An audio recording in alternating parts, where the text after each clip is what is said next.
Hey everybody, welcome back to 10% True. Just before you get stuck into this episode, I wanted to let you know that in 2024, I'm going to be republishing my book, Red Eagle's America's Secret MiGs. That's the story of the 4477th Test and Evaluation Squadron and the program Constant Peg that exposed American fighter aircrew to secretly acquired and operated MiGs in the Nevada desert in the 1970s and 1980s. The book's been out of print for a while, it goes for crazy prices online, but I'll be republishing as a softback exclusively through my website, 10percenttrue.com. If you're thinking about supporting the channel, or you'd like to buy the book for yourself or even as a gift, please do go and place a pre-order. I'll put a link in the description. All pre-orders are going to be 25% off, and I'll make sure I personally inscribe and sign your copy for you. Anyway, that's the plug for the book. I'll let you get back on with enjoying this episode. Take care. Doug, welcome back to 10% True. Good to see you again. Yeah, good to see you. It's like it was only a couple of days ago, isn't it? It's funny how time's like that. Yeah. So last time we talked, we spent most of our time talking about your exchange with the Marine Corps flying the F-18D, which was the two-seat night attack. Well, it's a multi-role, as you explained, and you did a lot of air-to-air, but it was a night attack specialist. That was the primary raison d'etre for that particular unit. And you did mention a few times the back end of your tour where you flew with a reserve unit, but we never really dug into that. So I thought the plan today, I'm cheating really, we already agreed this before I hit record, the plan today would be to talk about your time on the reserve unit. So how did that come about then? How did you end up in that? And can you give us a time frame as well? Because we never talked dates last time, so we don't even really know when this happened. Yeah, I love the spontaneity of this thing. Yeah, we don't plan any of this, do we?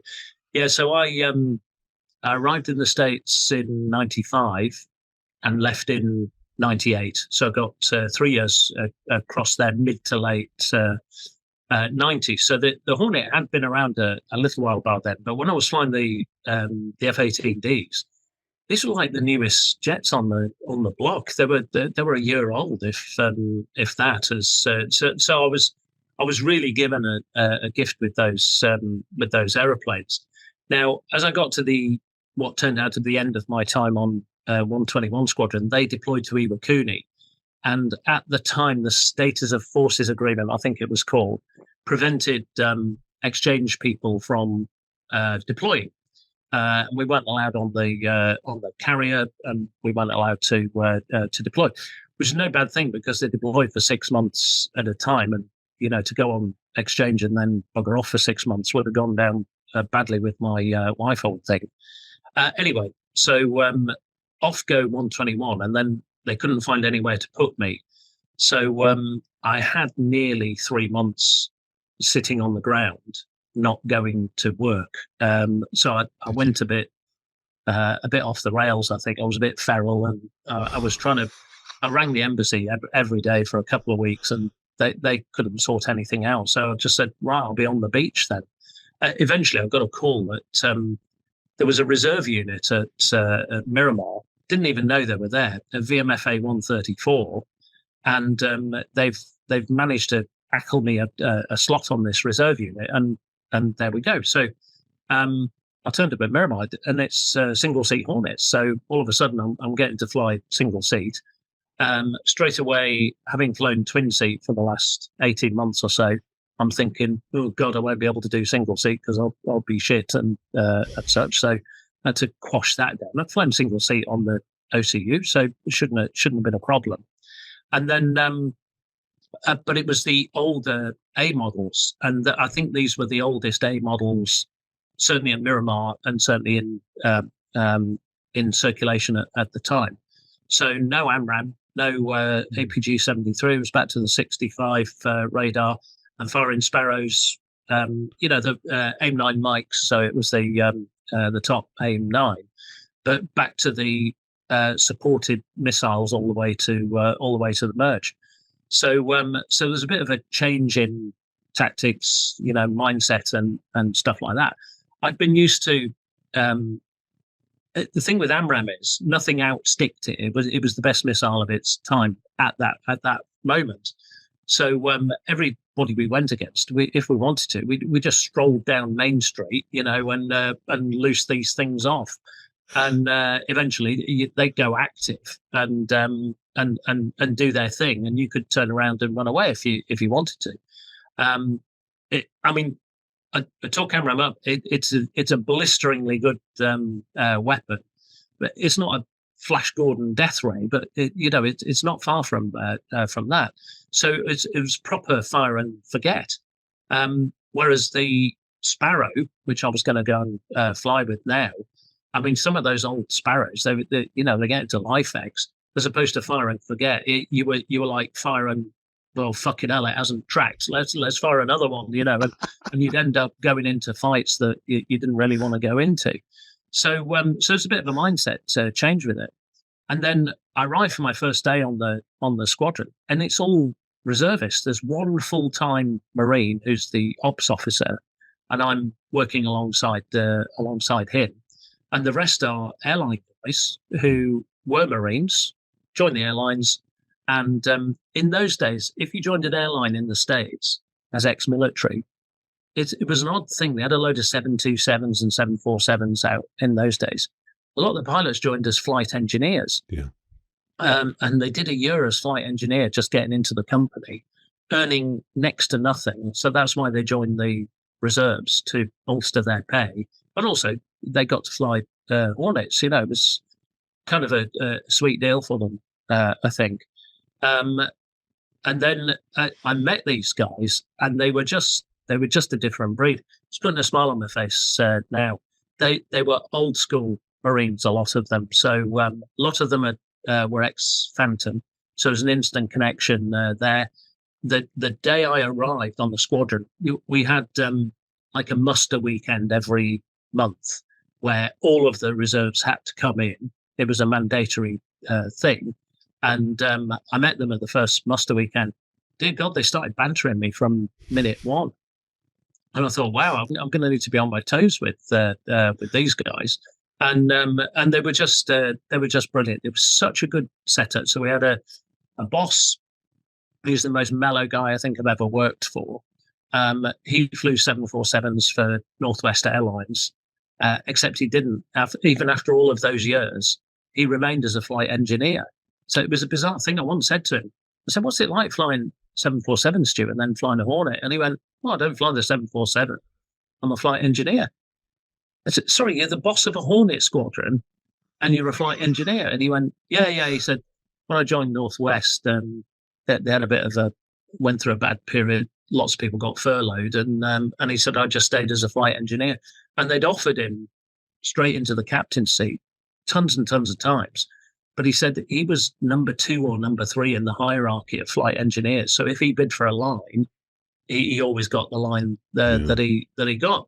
So every month he would do a 10-day trip to Japan and that area, and the rest of the time he'd either be on leave or running his F-18 squadron. I mean, That's crazy. What a super, and he was a super guy as well. So I slotted in next to the ops officer. I was there every day that the squadron was flying. Most of the reserves weren't. They'd bob in a few each day. I flew twice a day, every day almost. I've got something like, I think it was over 300 hours in 15, 16 months. So I was just flying my ass off and getting to grips with flying single seat again right at the start. So it was brilliant. Yeah. Just for context then, am I correct in thinking that 300 hours would be what you would maybe expect over a 3-year stint typically? 100 hours a year, would that be about right? It would be these days, but in those days, God, you could fly as much as you wanted in the States. So when on my first tour in the Phantom, I probably flew 250 hours a year. That would be the average of the time I was on the Phantom. Wow. Yeah. 30 hours a month was not unheard of. It was a great month, was 30 hours a month, but we'd normally be around 20 to 25 hours a month. Wow. When I got to the States, God, there were 3 months in a row I flew, I think it was 30 hours, 32 hours. And then 1 month I flew 40 hours because we went on the road for the weekend. Last time I spoke to you, I talked about that the best weekend in a flying suit. That put 12 hours on the jets that weekend. So put 12 hours in my logbook. If you wanted to, you could go on the road every weekend if you wanted to. Not my predecessor, but his predecessor. He got 1,000 hours in 3 years on the Hornet, but he was on the road every weekend. Whereas I lived in Ocean Beach. I didn't want to be I didn't want to be flying stinking aeroplanes at the weekend. I wanted to be, a half-assed attempt at surfing that I used to try. So it was more about a lifestyle thing for me. But yeah, I flew my ass off on the reserves. You said in the last episode that so let's talk about the mission of this reserve squadron. But you said that you flew brown Hornets. Yeah. Does that suggest were you an adversary training squadron? So I think the rest of certainly the US Air Force thought that we were an adversary squadron because we flew brown Hornets, and of course the F5s out of Yuma, they flew brown F5s. And they were part of our group as well. It was MAG 46, Marine Air Group 46, included VMFA. What were they? 401, I think, was the Yuma F5s. They were a full-on aggressor squadron, but we weren't. We were, if the balloon went up and war started, 134 would be made to full active status and would go to war, just because it said reserve.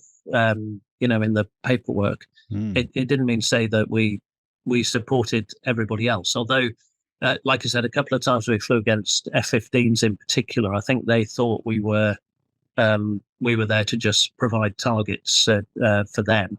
That leads into a story of when we deployed to Alaska to find the F-15s up in Elmendorf. I'll tell you about that later. But we were a proper squadron. It's just that we were mostly manned by part-timers, and that includes the ground crew as well. There was some permanent ground crew, but a lot of those were reservists as well.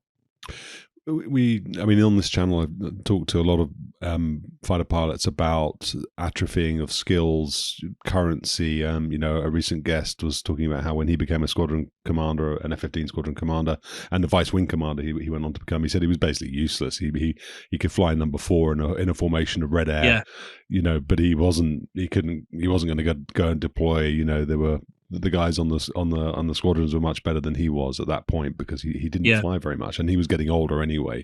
So the obvious question I would ask, Tug, is if you've got these reservists and they're spending a lot of time out of the F-18, they're coming in maybe once a month, maybe twice a month, whatever the frequency is, how did that impact their proficiency, their competency in the, let's just say, BFM arena and in the fighting arena? What did you observe? So first off, when you talk about that F-15 guy, going up to higher rank and not being so good, it was probably shit to start with, being an F-15 guy. So it's all relative, and when it comes to it. So the bizarre thing was these guys would fly their airliners for the week, and then come in on their days off to fly with us. And what you saw was a definite difference in the group. So there'd been people who'd been there as a reservist for quite some time. They were still really handy, though. That's the thing. There is that trade-off between experience and competence, or currency, I would say. And those two things meld together to build what you would call competence, I guess. And the older you get, the more you rely on this stuff here, because the stuff where you're working really hard down here as a new guy, I suppose you lose a little bit of motivation to do that. That's a general broad brush thing, and I'm not particularly pointing at any of the reserves. That occurs for me as well. When I went to fly the Tornado F3, I probably should have put in a lot more work than I did, but I relied a lot on experience, and I was able to do that because I was flying quite often. So some of the guys on the reserve unit, all of them great guys, relied a lot more on their experience and a little bit of fighter pilot mindset and a bit of mischief to achieve what they did. It still astounded me that they could fly an airliner for 4 days in a row, and then come in and do 2 solid days with us. They didn't pop in once a month. The guys who popped in once a month were generally binned off the squadron because the group wanted people to. There was a minimum amount that they had to fly each month, a minimum amount of reserve days they had to put in, and it wasn't as stark as once or twice a month. We get guys in that we'd see them for a whole week. They'll come and fly with us for a whole week, but very quickly they're leading a 4-ship of Hornets, and that just blew my mind. And you saw some things that weren't quite so sharp, and other things that you just thought, my God, how are they even doing this? And so that's the the older guys who've been there a while, and then we got a lot of new guys pumped in from the bottom. I mentioned last time we had 2 ex-Topgun instructors come straight from instructing at Topgun, joined whatever airline it was, 727 flight engineers, and spent most of their life flying Hornets on this reserve unit until they got through their first year, and then they started training as pilots at the airlines. I imagine it tailed off a little bit. Well, they were sharp as you can get, and actually, I suppose all those new guys sort of kept the older guys a little bit fresher than they normally would have been. I didn't see the things that I saw that didn't quite work was the sort of attitude towards just general professionalism, I suppose, briefing and debriefing. So I flew a couple of times at Miramar, and I said we'd fly, then land, go through the hot pits, refuel, and go straight out and fly again. While we're waiting to be refueled in the hot pits, there was a bit of a hot debrief on the back radio, which would go like, "Yeah, anybody got anything to say?" No. So then you tune in talk radio on the HF set or something, listen to what all the bloody bigots were talking about on talk radio, because there was some horrific stuff on that, and wait for your turn in the hot pits, and then go out and fly again. Now, a number of times I landed, maybe as number 4. By the time I'd taxied in, gone through the hot pits, and then gone to shut down, the leader of the formation, he buggered off. So there was no debrief as such, apart from anybody got anything on the back radio, and that kind of blew my mind a little bit, because I was still a full-time aviator, and that was just the one thing that I think I was a bit at odds with. Briefing wasn't as nailed down professional as I'd seen it on 121 Squadron, but that's gonna happen. I just needed to adjust my what I needed to do. So when I briefed like I normally briefed. I debriefed like I normally debriefed, but I tried to go with the flow with everyone else. Nothing in the air really that made me go, God, you're kidding, aren't you? This is madness. There was nothing like that, other than the normal madness of flying a Hornet, and dropping bombs and shooting missiles and gun shoots and all that sort of stuff. The stuff I told you last time about, going first solo at night was 30-degree dive bombing. Other than that kind of madness, there was nothing extra with the reserves. You said you were at Miramar, so you're co-located with the Topgun school. If I'm correct in remembering, they moved from Miramar, didn't they? I don't know when they went to Fallon. Yeah, Fallon. Yeah. Yeah. Were they still at Miramar when you were there? Half and half. So when I was on 121, my first squadron, we flew out of the Topgun hangar. We were based in the hangar that said Topgun on it, which was quite cool.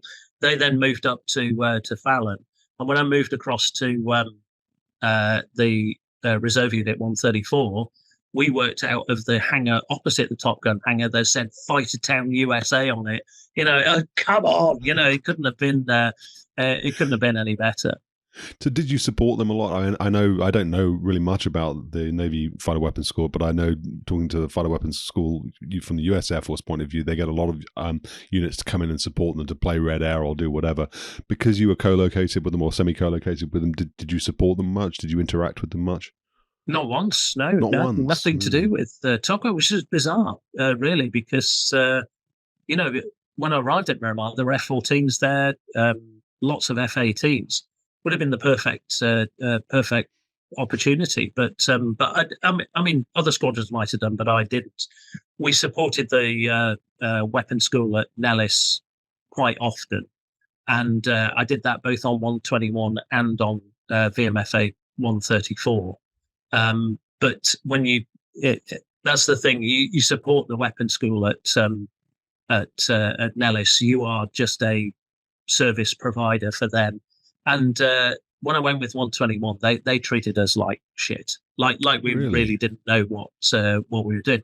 One particular trip, so I was leading I wasn't leading our 4-ship. I was the other element lead. We briefed up a 2v4 against F-15. So we were the 4 targets, and it was 2 F-15Es. And they briefed the whole thing up, and then we went into our formation brief. And we launched, and we were waiting in the area to find that the F-15Es had cancelled, but they didn't think to tell us. Now, they cancelled because the student crew failed the brief. Not technical or anything like that on startup. They failed the brief, and those arseholes let us walk a 4-ship of F-18s, 8 aircrew, probably sat there getting bollocked, for failing the brief, watching us out the window get airborne, 4 aeroplanes launch, and then we get to the play area and told that, oh yeah, they failed the brief. So when we got back down, I stormed into their kind of briefing space and found the instructors and basically said, what the hell do you think you're playing at? Yeah, we're targets for you, but treat us with a bit of respect, But I think the Marines were kind of used to being treated like that by the US Air Force. The Marines are, compared to the US Air Force, they're the bastard stepchildren of military aviation. And now I get onto the reserves. We're the bastard stepchildren. We're even lower than full-time Marines, and we fly brown Hornets. Therefore, we must be targets, and therefore we're treated like dirt by the US Air Force. That really rubbed me up the wrong way. I think I said to you last time, the Marine Corps really got under my skin. By that I mean the camaraderie of it. And I wasn't a Marine, but the day I arrived, they treated me like I was a Marine, and they'd have walked over broken glass for me. So the way I repay them is by showing them my loyalty. And I hated it when they when the US Air Force would look down their noses at us. I say the US Air Force, I make it sound like it's the whole of the US Air Force. Generally, they're weapons instructors, but weapons instructors are bastards the world over. It seems to be. I've got an absolute loathing of most QYs. That's just awful memories from my past in training. So it's not the US Air Force as a whole, but they had to. How could you even do that? How do you think that would be acceptable, that you allow 4 aeroplanes to get airborne waiting for you and you're not even going to bother launching it? That's shocking, I think. What did they say to you when you said, show us a bit of respect? Did you get a response? I was pretty much stuck on transmits at that point. There were times, and this was the thing. We're back to being on 121. One of the 4 ships that we did, it was against some F-16 guys, and there's an F-16 weapons instructor who's leading the whole thing. And my God, he loved himself. He was God's gift to aviation, and treated us like absolute dirt in the briefing. And my boss was in that 4 ship of ours, and he was a very, very cool ex-Phantom backseater. I loved flying with him. He was so capable, even for an older guy, And I had a bit of a set too with this guy in the brief.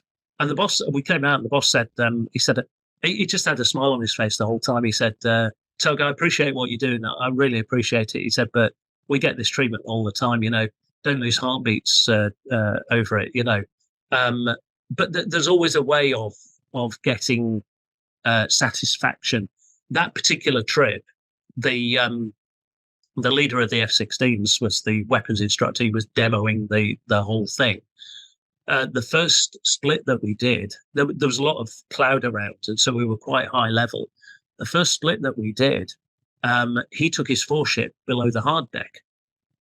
At the start of the intercept, we were 50 miles away, and he took his foreship below the hard deck. And so they terminated the fight and reset. And I think, like I said, I was element lead, so number 3. And just called up, why are we resetting? We were working up a guy as number 1. I shouldn't be asking these things. My number 1 should in the formation, but he was on a workup, and we were assessing him. So I just called to our ground controls. Why is the reset? Oh, they went through the hard deck. Now that to me, that's 4 aeroplanes dead. Yep. And that's on the first split. Anything else we do on the trip after that is meaningless. But let's do it anyway for training purposes. Well, we got the debrief, and I always start with any safety points. It's a massive safety point. So he said, any safety points? Not a single one of the F-16s spoke up. I looked at the boss. He just had a big smile on his face. I thought, right, we'll let this ride and see where we go. And he went right into blah, blah, blah. Right, the first split then. And he starts talking about the second split. And I said, shall we talk about the first split first? This is the first split. No, it isn't. He said, yes, it is. I said, no, the first split, all 4 of you, and I pointed to all of them, you all flew through the hard deck, guys. So you're all dead. We terminated that. I said, well done. You terminated it after you were dead. And this is how I make it sound like I'm again, God's gift to aviation. I'm not. When something is wrong like that, I always put my hand on my heart and say that is on me. They wouldn't do that, but they treated us like shit in the brief. So look, guys, if you're going to set yourselves up on a pedestal like that, you have to perform to that level all the time. Okay. When you fall down, I want to see people go, all right, I'll hold my hand up with that. The whole thing got very, very chippy, but that's how we debrief in the Royal Air Force. So, and they can look down on us because we're Marines. Yeah. And underneath that, my wings say RAF, and we don't stand for that kind of crap. So, that was how that came out. That's one of, probably 10 occasions where, weapons instructors in the US Air Force and F-15 squadrons looked down on us because we were Marines. And like I said, it was even worse when I was in the reserves because they thought we were part-timers playing at military aviation. So, with regards to that then, so their perceptions versus your performance, so you obviously just characterized a mistake on their part, but were you able then through your actions, were you able to sort of address those prejudices? Did you regularly beat them? Yeah, one thing that I thought was really interesting when we started the last the previous episode was you said you never lost to the F-15 in BFM in the Hornet. So I just wondered whether or not, whether you went out in those situations and then demonstrated your prowess and your actions were able to speak louder than your words. Yeah, this is a long answer if you're Go ahead, if you're happy, because it relates to the detachment we did to Elmendorf Air Base in Alaska. Look, again, let me just start with a bit of balance. Back to the air combat trips that we did, the 1v1 stuff. I had my arse handed to me by plenty of F-16s. It was a really, really hard fight, was the F-16, and I loathed fighting 1v1 against it because I knew it was going to be hard.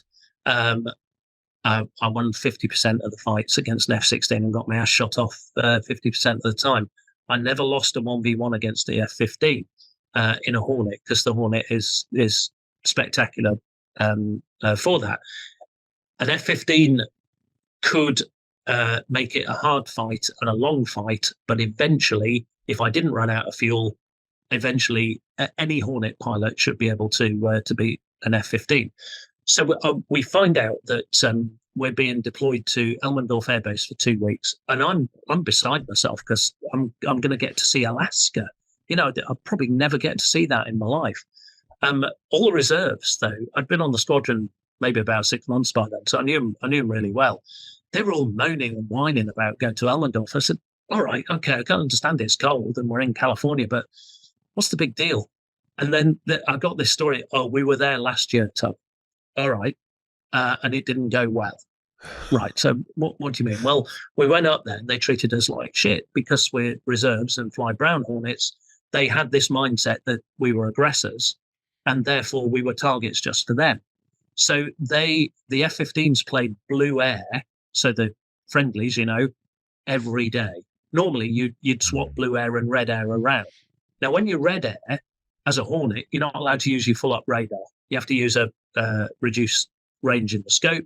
You're not allowed to maneuver as hard as you can in a Hornet. You're not allowed to fly a Hornet. You're trying to be a MiG-29, and there's all sorts of restrictions. Basically, what you're supposed to go up there is suck on every AMRAAM that they shoot at you. You never get closer than 20 miles away from each other, and they pat themselves on the back of the job well done.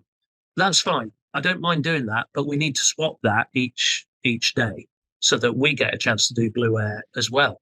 Well, they didn't. The F-15, 2 F-15 squadrons up there, they played blue air every day. And that's fine, but show a bit of kind of grace and class with it.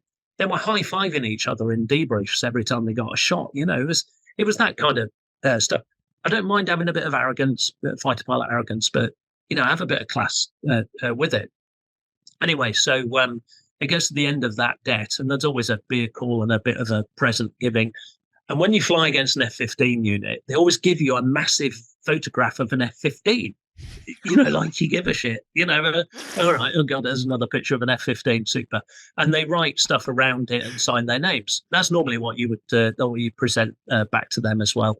But apparently, around the outside, it was, hey, great to see you in my gun sight. Hope you managed to pick all the missiles out your ass and stuff like that. All right, bit of banter, but guys, you didn't let them fly F-18s. They were flying crappy MiG-29s. So now the Marines, being reservists and being, let's say, a little mischievous at best, their present back to the F-15 squadrons, it's still making me laugh now, was a block of arbitrary wood with a fake dog poo nailed onto it. And underneath it kind of said, thanks for nothing, it was shit, love VMFA 134. Now, that got presented, but crinkled faces from the US Air Force. No kidding, Steve. This isn't urban legend. Apparently, it went right to the top of the Air Force. The commander of the Air Force walks across the Pentagon to the commandant of the Marine Corps and goes, have you seen this? So he sends it down with his shit on it. Anyway, their plan up at the Pentagon is, right, how should we sort this out? Let's throw them together again the following year and they can sort it out. That's going to work, So brilliant senior officer thinking. So that we're all going up and they've all got attitude and I can't wait to go. We arrive and they allocate us our accommodation. And it was almost like, the admin officer went, right, you're in building 429. Your transport is outside. And one of the Marines said, where are we staying? And he went, building 429. The coach is outside. And this Marine, one of our reservists, went, is that the crackhouse? And he goes, well, we don't like to call it that. And he goes, they put us in the fucking crackhouse again. Fucking hell. And all these Marines are raging. And I said to one of them, I said, what's the crackhouse? And they said, worst accommodation you've ever seen, Tug. Yeah, it can't be that bad. It was 2 porter cabins, end on end, and they'd been built on a swamp, and they had subsided into the swamp. This is absolutely true. I don't make this up. So we cut our way through a curtain of mosquitoes, get through the screen door, and I walk down this corridor at an angle to get to my bedroom. Anyway, I dump my bags. There's a bed, a wardrobe, a sink. What more do you need for 2 weeks? And we hit downtown Anchorage. Have you ever been to Anchorage, Steve? I've been to Elmendorf, but not to Anchorage. No. Oh, my God. Anchorage in the 90s. That city was the last frontier, the final frontier of human decency. I saw stuff in the bars there that turned my hair white and turned it brown again afterwards. So it was absolutely shocking what was going on in those bars. But we came out at 11:30 at night, and it was bright sunshine. absolutely bright sunshine because we were there middle of summer. Took my breath away. Got back to the crackhouse, had a quick shower, and then thought I'll get some kip. We've only got in briefs the next day. I go to close my curtains, and they met there, and there was like 12 inches between the curtains, with the sun streaming through my window. I just thought, oh God, I was hanging out of my arse by the end of that 2 weeks. I didn't get a decent night's sleep at all. Anyway, it started off usual thing. We're playing Red Air. It's the F-15 benefit concert. They shoot everybody down. They blah blah blah and this. And so anyway, they compromised one day, and they said, sorry, I finally got to the part of the story you're interested in. They compromised one day and said, right, we'll do 1v1 air combat, dissimilar air combat. And so we're thinking, right, you full up Hornet. Yep, full up Hornet, full up F-15. Awesome. So this is our chance to just redress the balance a little bit. And each time we did one, we had two F-15s and two F-18s, and we'd split off to opposite ends of the area, one F-15, one F-18, and we'd fight. So I go into the briefing with a guy, his call sign is Stay, and he was XF4, and I think he had 2,000 hours F-18. And he was one of these older guys who'd been there a while, but holy shit, he was still sharp as nails. So we go in there and we sit down. There's a brand new guy out of training on the F-15 who's doing a bit of workup, and a newly qualified air combat leader. So this young lad, he looks like he was 12 years old, So he's briefing up, and he starts off with, right, how many hours have you got on the Hornet, Stain? And he said, just over 2,000. And he went, Tug? And I said, about 400. And he said, okay, so what would it? We have to have an air combat leader in each pair. And I thought, yeah, I'm an air combat leader as well, son. Have you not twigged that I'm wearing a Union Jack and RAF wings? I'm not a bog standard Marine here. But he didn't twig any of that. So he goes, right, Stain, if you can take Beaker out, and Tug, I'll show you the ropes. All right. So it's fine. And you just sort of chomp down on it because it's the F-15s and that's what they are. So anyway, we get into our little briefings. He starts trying to teach me air combat in the Hornet. Oh, right. Okay. So we'll let this ride because we're going to fight against each other. I think it's going to be ugly for him. So we'll just see how he goes. And then he, bearing in mind, I'd taught air combat for 3 years on the Hawk, and I'd been teaching it on the F-18 as well. Well, fair enough. And then he said something. I thought, we'll go okay. And then he just wound me up completely with one of his comments. He said, do you want to do an offensive set first? With me up on the perch like that, and you do the offensive stuff just to get your eye in and stuff like that.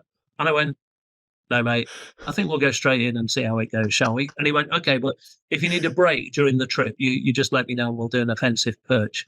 Okay. And that was the thing. And I thought, I'm not sure if this kid knows where the cleaners is, but at the end of this trip, he fucking will, because that's where I'm going to take him, So, oh God, I sound really arrogant, don't I? But he just rubbed me up the wrong way. And we went out. We had 3 splits. And I thought, I'm going to teach him a thing or two here, not about just the maneuvering of air combat, but about attitude and being humble. The first split, I did a deception thing on the first split, which he didn't pick up at all. And so we ended up merging. What he did was he called tally as we're coming towards each other. I'm supposed to call tally, and then he'll call fights on. So he calls tally, and I just kept quiet and started waggling my wings like that, which is the international sign that you've lost your radio.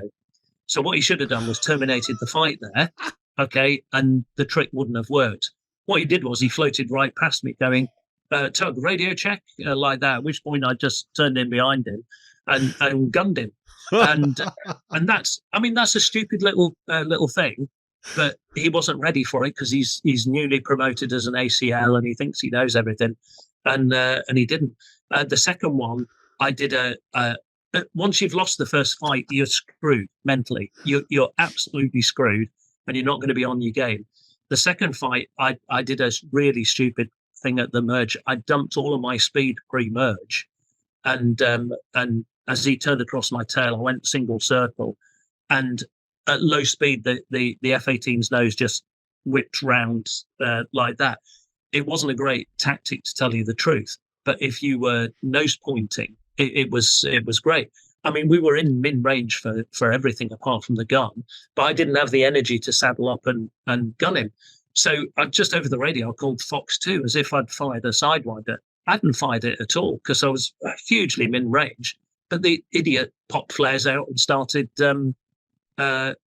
defending against an imaginary missile. And he just ditched all his speed.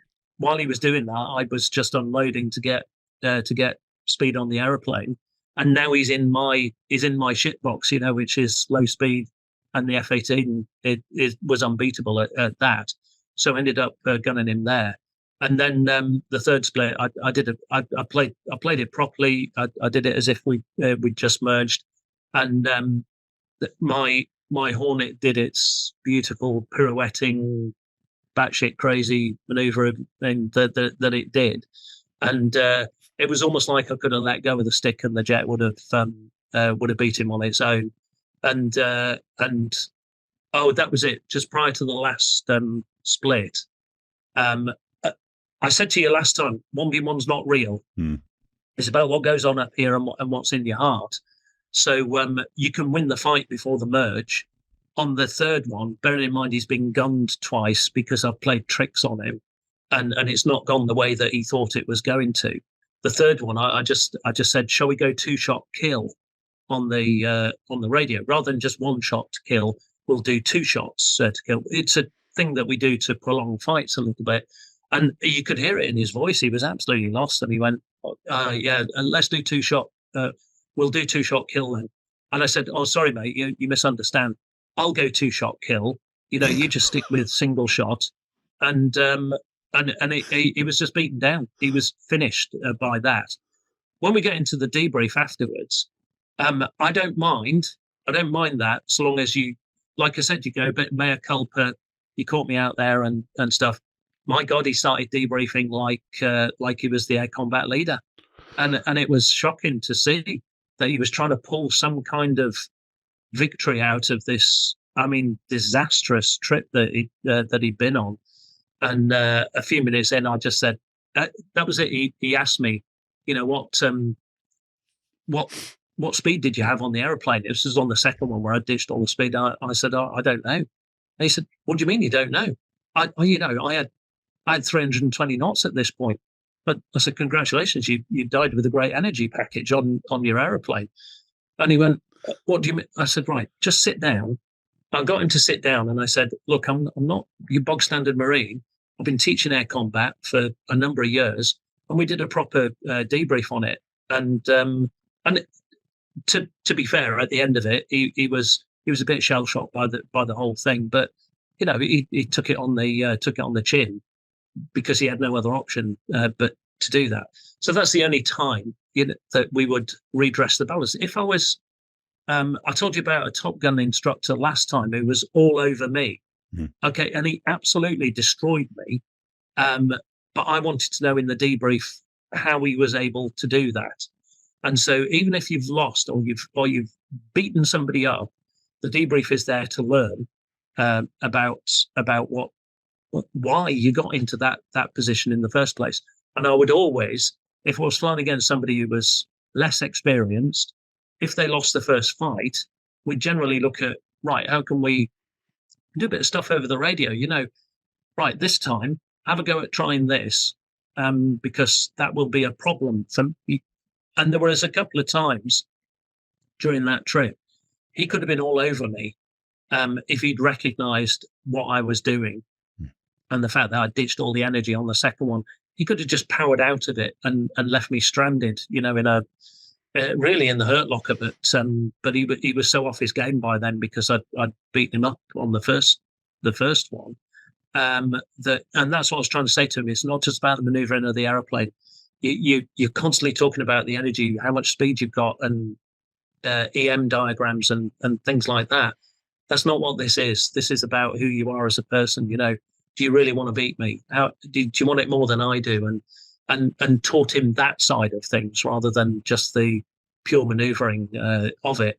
And I didn't lord it over him. I'd adjusted that attitude in the air. I felt, but the debrief's not for that, unless they come at you with a bit of fire, in which case it is.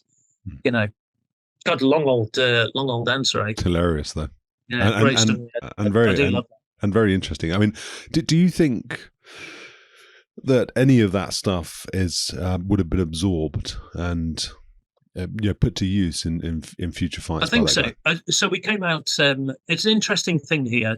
I make it sound like we were constantly in conflict with the F-15s or the US Air Force. We weren't. So after that, we came out of our 2-ship debrief, and out came Stain with Beaker, and Beaker looked like a wet rag. He was a new guy, so he was going to get his ass handed to him.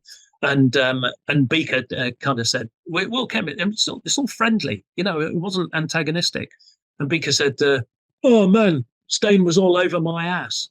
And this guy Batman, his call sign was, he went, "Well, I just came up against Captain fucking Combat," and so we went. It was in the afternoon, and we went to the bar as a 4, and they drowned their sorrows, and we had a bit of a laugh about it. And then this guy Batman, he was. I said, "Are you up against us tomorrow?" We didn't do any more 1v1 after that day. It was all canned after that. And he said, "No, I'm on alert, because Elmendorf does alert. The border of Alaska with Russia." And I used to love doing QRA. I used to love doing alerts. And I said, "Would you mind showing me around?" And he said, "I'd absolutely love to." And so the next day I drove to the alert shed, and this guy that we'd had a bit of a set to in the trip, then showed me around their alert shed, sat me in his aeroplane. I walked across the top of an F-15. I mean, it was like 100 meters long. It was absolutely massive. And I think he got a kick out of telling me about how they do alert, and we're talking the same language, but it was a different way of being in the shed, and I think I don't want people to get the impression that we hated the F-15s and they and we were always in conflict with them. They were our brothers in arms, and when it came to it. Yes, if one of them meets me with a bit of arrogance and we do a bit of 1v1, I'll try and beat him up. But if then, for some reason, we were fully armed and we were vectored against 2 MiG-29s, he's my brother in arms, and I'd kill both MiG-29s, and I'd put myself at risk to do that in order to save him, and I knew he would do that for me as well. Tell me a bit, Tug, about your overall impressions of the Eagle in comparison to the Hornet, then from a BVR point of view, or from a multi 4v4 type scenario. Where was the Eagle strong? And I'm curious to know. I mean, there's the appropriate level of banter coming from you about the Eagle community, which is great to hear, because, as I said, I've just had a guest on who's trashed every other community with his banter. Yeah, so of course, it's good that there's balance. But tell me whether or not you would like to have flown it, and where did you see it being strong? What did you admire about it or like about it? I would have loved to have flown an F-15. I would have loved to have flown an F-16 as well. Do you know, the F-15s, as much as we bantered them about being anal, they're quite anal people, not particularly flexible. That's how we always viewed them. Nobody, I state this now, in my era, nobody was more disciplined on the radar, BVR, than an F-15 formation. That the bar none. Okay, they'd set up that wall of. They could do an 8-ship wall, coordinated 8-ship wall. They could do a 4-ship wall with another 4-ship wall behind them, and they've got belt-fed AMRAAMs. So that's a serious amount of firepower. Now, with something like AMRAAM, that we used to call it the air shark, I think it was. You shoot an AMRAAM and it's going for its target, and then if another AMRAAM destroys that target from another aeroplane, what it does is it opens up the radar and it'll shoot whatever the hell else is in there, and it's like a shark. It just goes for stuff like that. That comes with its own problems. and therefore there's a lot of blue on blue risk with that. Once that F-15 wall gets maneuvered, breaks or starts turning cold because of AMRAAMs going active and stuff like that, that's where there was an opportunity for them to break down as far as discipline went. But from a first push, my God, why wouldn't you want 4 F-15s in front of you, clearing the way? They just ploughed the field, and I don't think anybody was as good at doing that as the F-15, just because of their anal discipline on the radar. Now, as we're going into an intercept, you'll overlap radar, so some will be looking up, some will be looking down, to basically sanitize the airspace. If you're looking down and you hear that that all the targets are up, there is a point where we're going to meld the radars, where we go, we've checked all that down there, so there is a range where we meld the radars.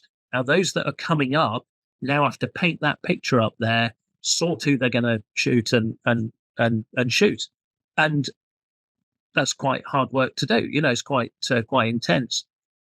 Everybody else apart from an F-15 driver is probably going, can't see anything down there. I'll just have a sneaky look up there. Go back down there a bit. Let's have a sneaky look. F-15s don't do that. They're really, really disciplined, so they rarely get caught out, I think, with unseen aeroplanes getting in until after they've melded the radars up there, when there shouldn't be anything down there.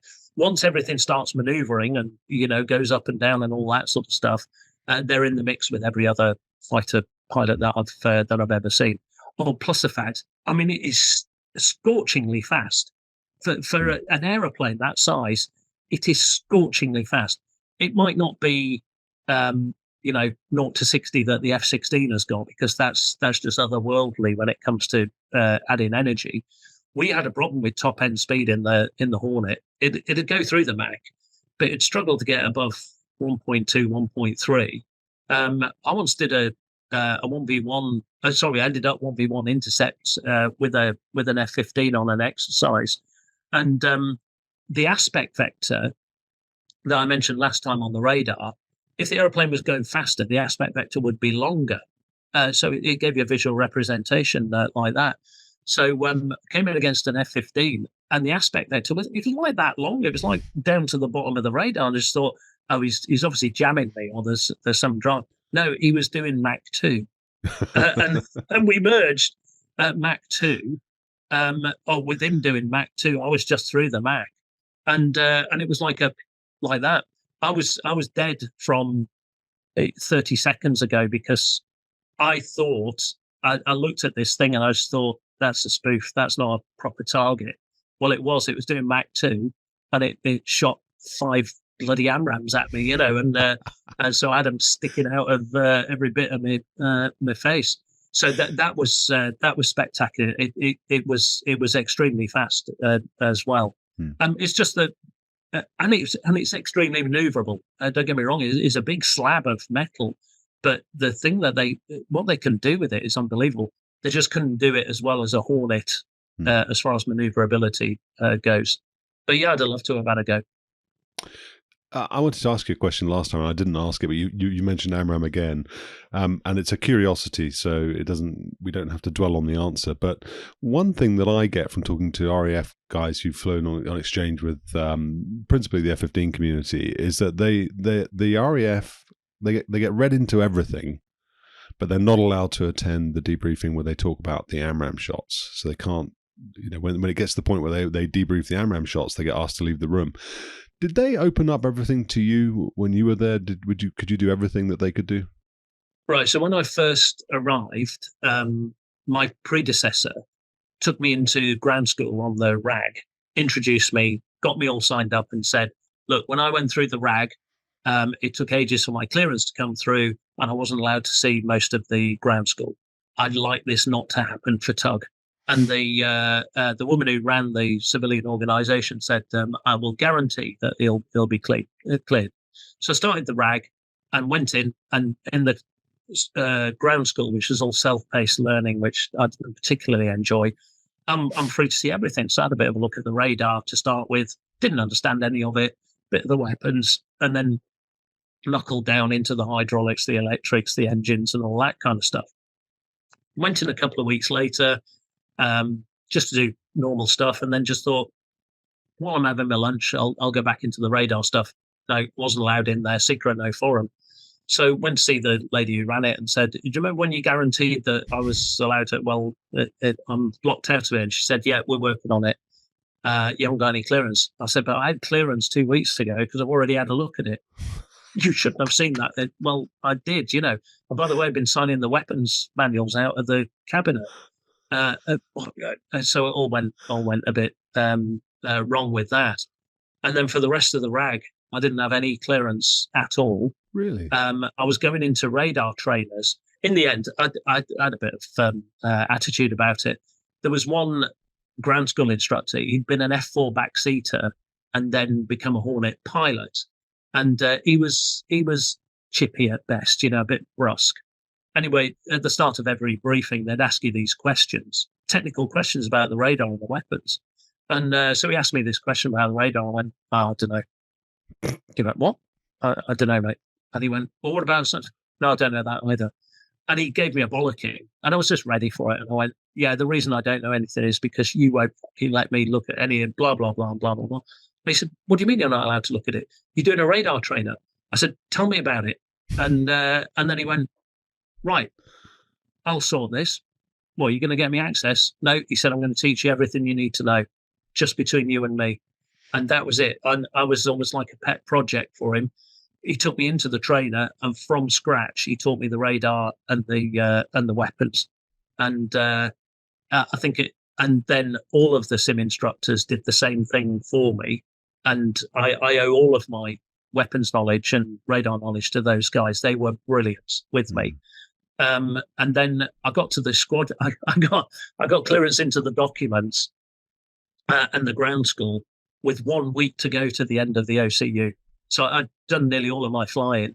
I just went back into ground school to do one thing that I needed for the last trip. And this lady walked in and with a big smile on her face, I've got your clearance. So I said, that's brilliant. I've finished the RAG next week. And she went, I guess you mean thank you, Sharon, for doing this. And I said, thank you, Sharon. And all the time in my lap was the secret weapons manual that I signed out of the cabinet from somebody else who didn't know I wasn't cleared. And it was just, oh, God, madness. And then I went to 121, and the boss and the XO went, right, here's the you're just a pilot on the squadron as far as we're concerned. You're a Marine now, so you can see anything you want. So we saw absolutely everything. I didn't look at the secret documents every day. You don't need to. But if you're gearing up for a trip, for me, do you remember I talked about the Z diagrams for bombing? This is really critical stuff, because I'm hurling myself at the ground. Well, all of those Z diagrams are in the documents. So, yeah, that was that. And then we had, halfway through my time on 121, we had a change of boss. Now, when the boss changes, he brings in his own XO and his own OPSO as well. We work directly for the OPSO. So those people are cleared out with the boss. In comes the boss with a new XO and a new OPSO, and they immediately stopped us looking at the documents because we didn't have clearance. Really? And we've been looking at them for, the other exchange guys have been looking at them for 2 years.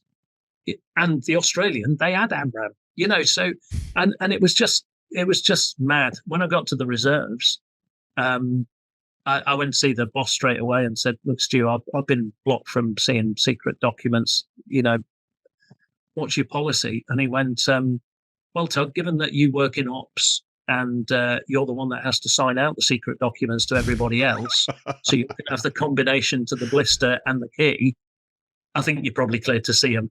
And he was great like that, One other question I had around something you've mentioned a couple of times, well, once or twice in this interview and a couple of times previously, was the numbers thing. So you talked about the yardstick Hornet last time around. Yeah. You talked about the F-15 guy saying, well, what was your energy package? How fast were you? And your response to that. And you explained your sort of rationale behind that last time round, not being bound by the numbers.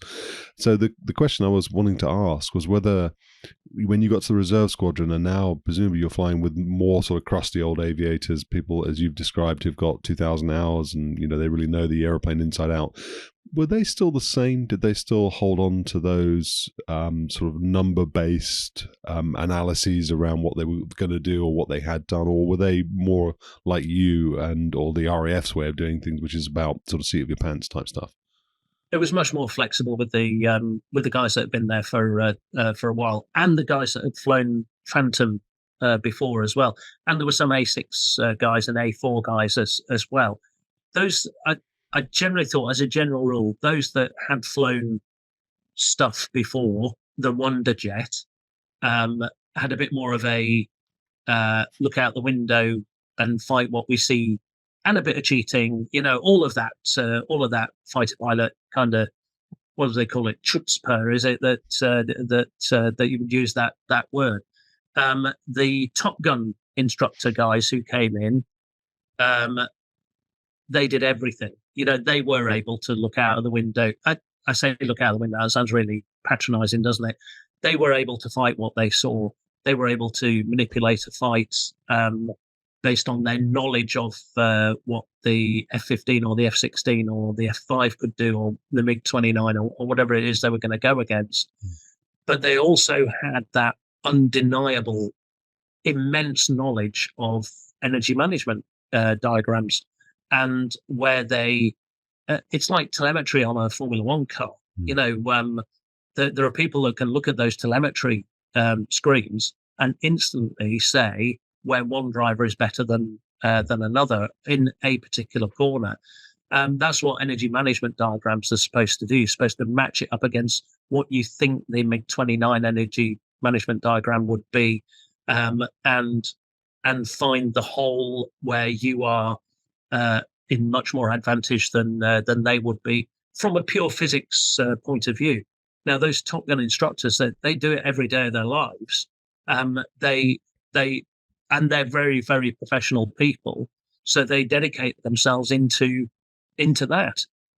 Whereas I was never really that kind of guy. Academically, I wasn't the strongest. Yeah, I'm a smart guy. I'm very good at mental arithmetic. But mental arithmetic is a practical use of a skill that directly relates to something that you can do in the cockpit. Studying an energy management diagram and picking it all out and what it just wasn't for me. So I think that's why I found the reserves. It was such a good fit for me. It wasn't quite as professional as it could have been. So I had to compromise there, but it was, oh my God, it was the most fun I've ever had in my aviation life. That's 16 months. If I could freeze time and capture a moment, it would be that time on that squadron. But there were people who were massively much more professional than me as well. So I was probably, if we had a range of professionalism for a fighter pilot, I was probably in the top third. Which is not a bad place to be, I think.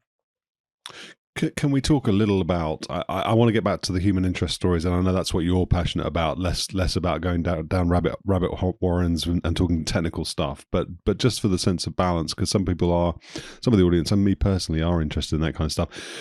Can we just talk a little bit about the radar? So you said you were working the APG-73 when you were flying the D model, then you went to the APG-65 when you went to the A models, those old A models in the reserve unit. What was the difference between those two radars? What were the practical differences? What did you see that was different between them?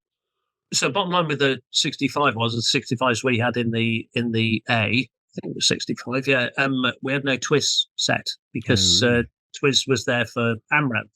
So on the Hornet D, and like I said, I think it was APG 73. It might have been an enhanced 65 or whatever it was. The difference between the two aeroplanes was we had a track-wall scan set in the D model specifically for tracking and shooting AMRAAM. Well, we didn't have AMRAAM in the A model. We had Sparrow, AIM-7. So we had a probably what I would call a bog standard Hornet radar set. Now, that doesn't mean to say it's like raw picture, like it would be in a Phantom. We had a function called range while search, RWS, and in the D model we had TWS for track while search. Range while search pretty much gave me everything I got from TWIS anyway that I wanted. So normally in an old style radar, you get a blip and you have to watch the blip and do a bit of blip track analysis. And over 5 miles, it's drifted that much. Therefore, back plotting off the compass, that's roughly what heading it is. In range while search, you could select that whichever one it was. You might have 10 targets up there. Select whichever one it was with the cursor, and at the bottom of the radar, it'll give you its heading, its altitude, and its speed. So you've got all of that information without having to lock somebody up. Whereas in the old days, we'd have to lock somebody up to get all of that information. So the range while search set, I pretty much lived in range while search. Gave me everything that I needed to build situational awareness. I could work out. There was a raid function, so you could highlight. You knew there was 3 or 4 of them there. You'd highlight it, hit the raid button, and it would do an expanded picture of that area, and then you could pick out what the formation looked like. Now, the formation will look slightly different from the real world on a radar B scope, because we spoke about a B scope last time. A radar looks like that, but when you get down to the bottom here, it's difficult to pick out what's going on. So we put it out into a square scope like that. That means that the whole of the bottom of the scope is me, not just the bit in the middle, but the whole of the bottom. So if somebody's 30 right on your radar and they're on collision, they won't come down the scope like that. They come straight down the scope. And there's a bit of mental knowledge needed to know how a B scope works. So why was I telling you that? So that's, so long as you know that, and you know that when you press raid, they look like that, you can skew it in your mind and picture that is a 4-ship set up in card formation. So 2 at the front, 2 at the back. But it might not quite look like that on the radar scope. But that's using what the radar gives you, plus your knowledge of how that B scope works, to build a picture in your mind. And funny old thing, when you merge with those people, wow, that's exactly what they look like in that formation. We need to know the formation such that we can sort which one we're going to shoot, depending on our formation as we go into this intercept, because we don't want to shoot the same person. So that's called sorting. And you do that by using the radar. You either sort in range or azimuth or altitude. And that's all to do with your SOPs and your plan that you come out with beforehand. So that's what I was doing in the A model. I was using range while search. And then when I came to sort, who am I going to shoot? I now have to lock them up. I lose SA on everybody else now because I'm single target track to support that Sparrow. In the D model, we used the TWIS set because the TWIS, I'm probably going to bullshit here, probably had better processing, quicker processing to support AMRAAM. So to support those shots, whereas range while search probably didn't have good enough, quick enough processing to support multiple AMRAAMs in flight. Probably bullshit. I'm sure a QI will write in and put me right on that, and then we'll ignore him. So then the difference being that I'm now in my Hornet D, I'm king of the world because I can track 4 targets with enough processing update speed to launch 4 AMRAAMs. So I can shoot against 4 targets simultaneously, which I can't do when I'm in my F-18A shooting Sparrow. That's the main difference. So when I say in an F-18A, if I go against probably even a MiG-29, I'm probably going to have to do a maneuver pre-merge to defeat that initial AA-10 shot, because that was a bigger stick than Sparrow. It's probably not bigger than AMRAAM. So in AMRAAM, I don't need to do a pre-merge maneuver for deception or anything like that. The phrase was, we stroll down Main Street, all right, and we fire off AMRAAMs, and we'll pick off whatever the AMRAAMs don't take out in the first presentation. That's the fundamental difference, I think. So Topgun, it's not a stupid question. Would you have actually used that sort of multi-shot capability for AMRAAMs in flight at one time, or was that a sort of best case scenario against an unaware bandit type capability, but in reality you probably would have gone to a single target track? How did it? Were you expecting to employ it in reality? Yeah, so your ideal is we shoot out at range, fire off these things, and they're stupid enough to walk into all of them, and we can all turn around and go home. We'll never get closer than X number of miles from them, never close enough for them to be a threat to us with their weapons. That's your absolute ideal scenario. That's pretty much what a wall of F-15s is looking to achieve, and that's what we would look to achieve in the F-18D. So we're smart enough to know that that's probably not going to happen, because just as in my F-18A, I will do a pre-merge deception maneuver, pre-shot deception maneuver. They're going to do the same thing. But I don't think I'm telling any secrets, but if you fire an AMRAAM at max range, it doesn't take a lot of maneuvering from a bandit to defeat that kinetically. It just won't have the legs to get there. So we don't shoot at max range. We might have a scenario where we do take a shot at max range, probably just to move people, to influence them. Or we might even lock them up at max range such that they go, holy shit, and then they do move. And then now we're starting, we get a better radar picture and we can sort them. There's all sorts of little plays and tactics involved. What we're probably going to do is take a heart of the envelope shot. And that's what it's called, where certainly with an AMRAAM, if you take a heart of the envelope shot, it's going to come off the rail pretty much active straight away. So its own radar is doing its thing. We call it pitbull, is the code word when it goes active. And there's different levels of active, but if it comes off the rail pitbull, that bandit has to turn itself inside out and probably teleport a mile to the right in order to defeat that AMRAAM, because that's how good it is. You'd need to be flying an F-18 that could pirouette and turn itself inside out to defeat an active off the rail shot like that.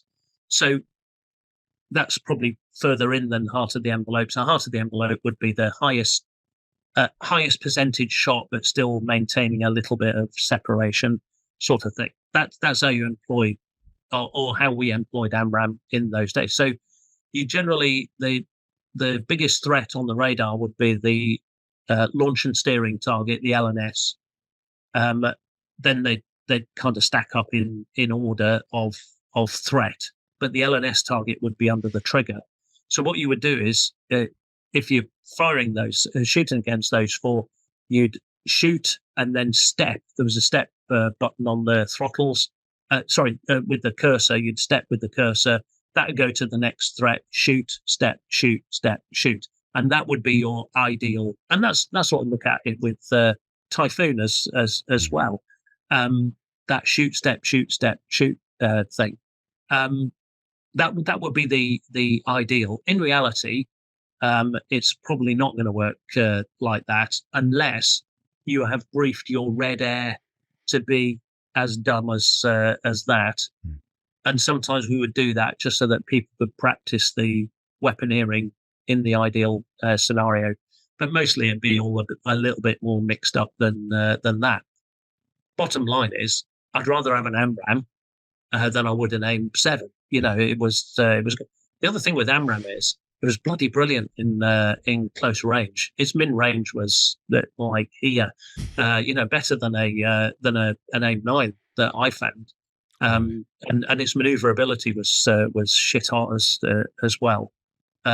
Everybody thinks of AMRAAM as being this long range stick. It was awesome in close in air combat as well.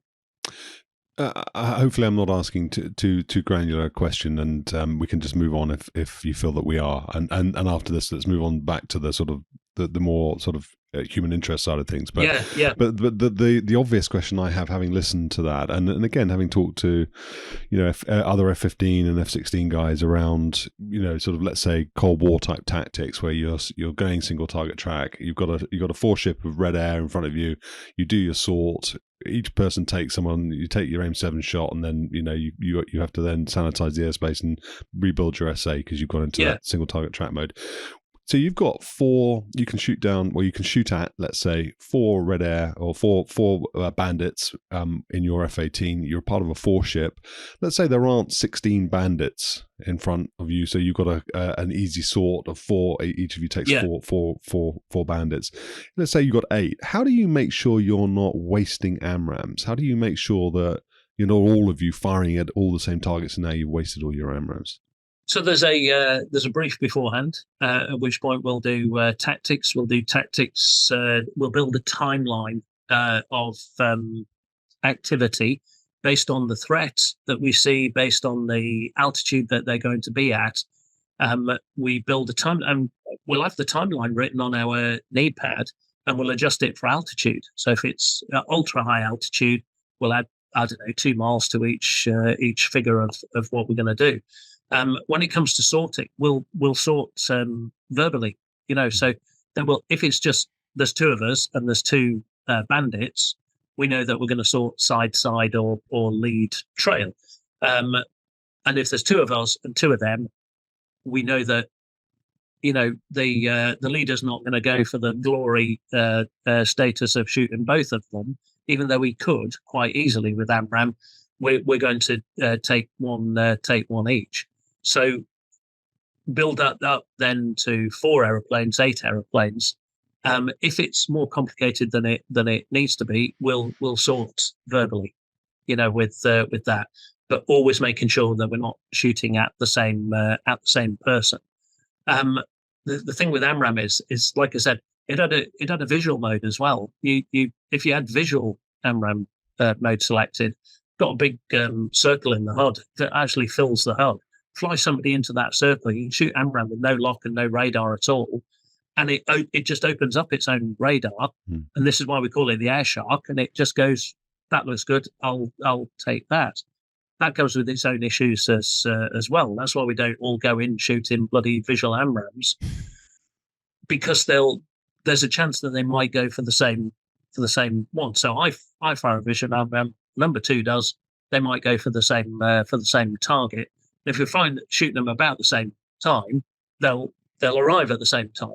But it's not like one explodes and a second later the other one then starts arbitrarily looping around that target looking for the next thing. They're one direction type weapons. So what was I going to say with that? So then it's down to the discipline of the formation. We're back to the F-15 thing here. Their discipline in shooting AMRAAM BVR and their discipline on the radar and sorting was spectacular.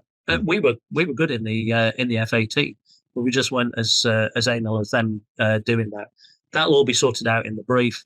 We'll have some SOPs for sorting in the air and for shooting. But if it all goes to rat shit and they're starting manoeuvring, wildly, then we'll just do it over the radio.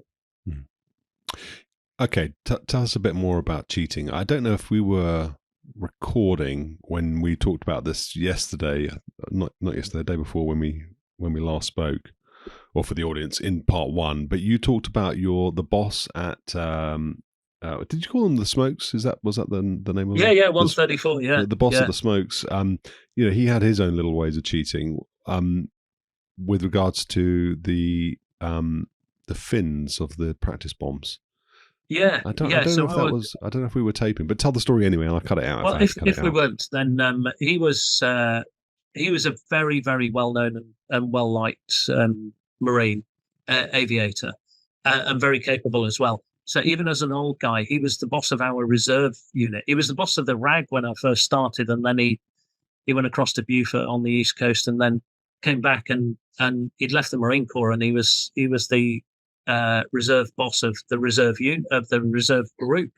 So and everybody loved this guy, but he still had that ounce of mischief in him that I always love with proper fighter aircrew.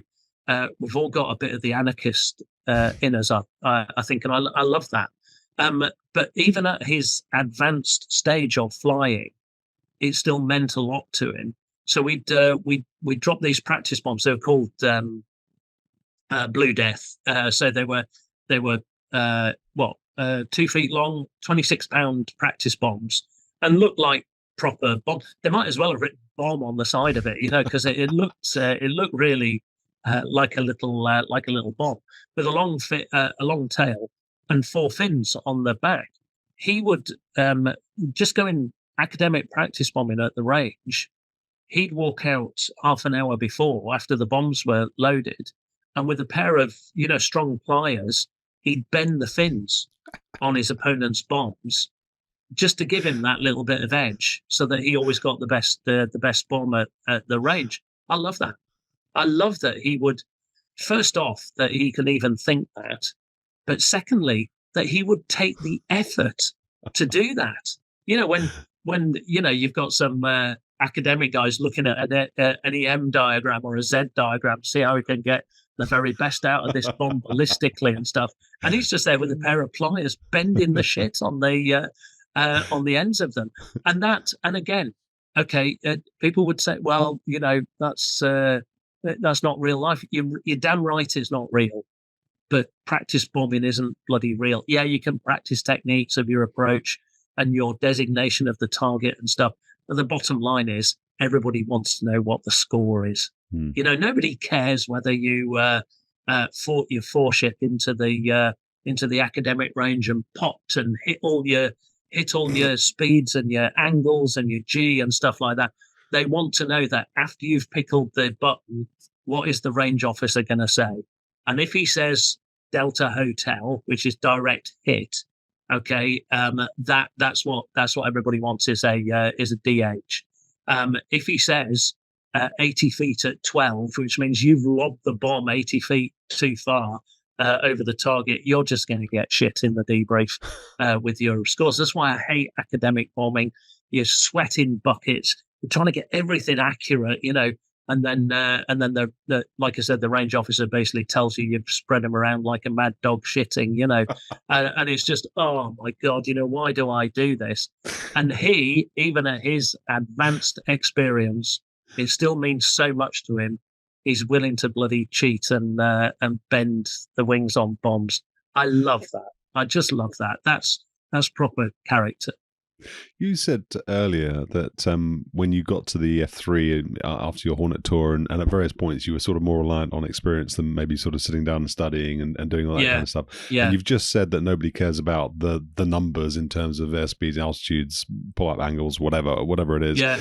I'm curious to know whether or not your performance as an experienced aviator inadvertently, so not by design, but just because you could do it, actually matched those academic figures. So if you went to the range and you did score a direct hit, would you be able to, and you'd done that through instinct and using the symbology and you just done it because you've done it, you've been flying fighters for a long time. When you went back and looked at your tapes, did the numbers match up? Was it the case that there's only one way to do it, and that's the Z diagram, and either you do it through study or you do it through instinct, or actually there are multiple ways to skin the cat and you just did it your way? I think there's probably multiple ways to do it. I wouldn't say my way was particularly good. So when I went to the F3, all I did as far as weaponeering went was one strafe trip and one or maybe 2 air-to-air gunnery trips. Didn't fire a missile and no bombs, of course. Remember back at Valley, of course, I was teaching air to ground. I wasn't teaching air to ground weaponry. That was the weapons instructors that did that. But I had to go to the range and drop bombs and strafe. And tell you the truth, it was probably more to do with the fact that when we do bombing in the UK, we do it at ranges, and we do academic patterns like the Marines do with practice bombing. But it's like I said, we suck all the joy out of it. It's like flying a circuit, but at high speed and with high G. And if you don't hit the numbers, those practice bombs don't go where you want them to go. We use a 3 kg bomb, or used to back here in the UK, whereas they had these 26-pound bombs. When you drop a big bomb, it pretty much goes where you put the designation because of ballistics and stuff like that, I'd suppose. So I enjoyed the big bomb bombing. It's just the academic stuff, not. The only time I did strafe in the Tornado F3, it had a strafe kind of role. And this is quite interesting. You do the human aspect of things, Steve. Going way back to when I was a student, there was a Harrier instructor. He was a new instructor on tech weapons. He would go out to the range. He'd drop 4 Delta hotels, and he would strafe 50 rounds. He'd probably get 35 hits every time. But he wasn't using any technique. He was using seaman's eye, they called it. He just had his eye in. He just knew what he was doing. And he could react to changes on the day, on each run. He just had an eye for it. Whereas I didn't have that. Maybe I had an eye for building a picture of a 3D intercept. Maybe that was where my skill was. We all worked to our skills. So I go up to, I join the 11th Squadron at Leaming on the Tornado F3, and I have to do strafe. So bearing in mind, you remember I told you the story, the first time I did strafe in the Hornet, I did it solo on the RAG. I had 578 rounds and an electrically spun 6-barrel Gatling gun that when I pulled the trigger went zoom, like that. And I thought I'd died and gone to heaven. So I'm now going to do my strafe dual check. I have to fly with a QY pilot in the back because they don't trust me to do it solo first time. Well, okay, fair enough. We launch out of Leaming in shit weather to go to Tain Range in Scotland. We're already short of gas as soon as we launch. And bearing in mind, the last time I strafed, I had 578 rounds. I've got 12, all right, in this Tornado. And it doesn't have a Gatling gun. It's got a 27mm cannon. A cannon sounds pretty cool, yeah? But it's like a breech shotgun style cannon. It sounds pretty cool, though. So I'm willing to give it a go. We go up to the range. You can barely see the target because the weather's so bad. And the guy in the back, he was an old friend of mine, a QI pilot, had to demonstrate the first run for me. So do the academic pattern. And as we roll in on the target, the clock face start to unwind as the range gets in there. And we have to go firing now in the cockpit. Whereas in the range, you just bloody pull the trigger and hose stuff off. And instead of pulling the trigger in the cockpit, he goes firing now. And he says that over the intercom and then recovers the aeroplane because he wants to save all 12 bullets for me, you know. So anyway, that's right. So, right, you have control tug. Off I go. And I come in on the first run, firing now. The last time I pulled the trigger, I heard vroom, like that. I pulled the trigger in the Tornado F3 and I heard this. As one round went down range and the second one jammed in the breech, okay? And I just thought, I almost deliberately flew us into the target and killed us because I just thought my life is over, you know. Look at the fall from grace that I've had with my beautiful Gatling gun down to this here. God, I've never been more depressed doing weaponeering than in that moment right there, I think. So yeah, it swings and roundabouts sort of thing. I don't think that actually answered any question that you asked, Steve, but I just wanted to get that off my chest. It made me laugh, so it doesn't matter. Do you want to talk about dropping bombs then? You said last time we spoke that you dropped a lot of bombs. You shot a couple of AIM-9s. What was that experience like? I mean, is there a big? You just said that you like when you like dropping big bombs, but dropping big bombs or real bombs, does it feel a lot different? Is it different? I mean, it really does. So we in that time, if you remember, sort of mid to late 90s, we weren't really at war as such. There's the Gulf War thing that had been and gone. But most of my colleagues who had gone to ground attack squadrons in those days, Cold War days, they would get to drop pretty much one bomb per tour, and it was a big event for them. Well, I went off to the States as a fighter guy. I dropped more bloody bombs on the OCU, on the RAG, than my colleagues had dropped in 3 years on a frontline tour. Of course, everything changes when we go to war, and they're dropping all the time. So I felt actually quite privileged to get all this ironwork to drop.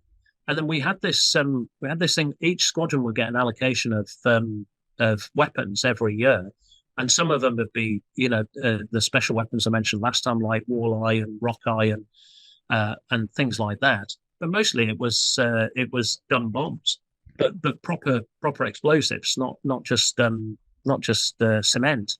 So I felt quite privileged to do it. So on the reserve unit, we got to the end of the financial year, or towards the end of it, and we handed back. We had to hand back a load of weapons because we didn't have the people to drop them.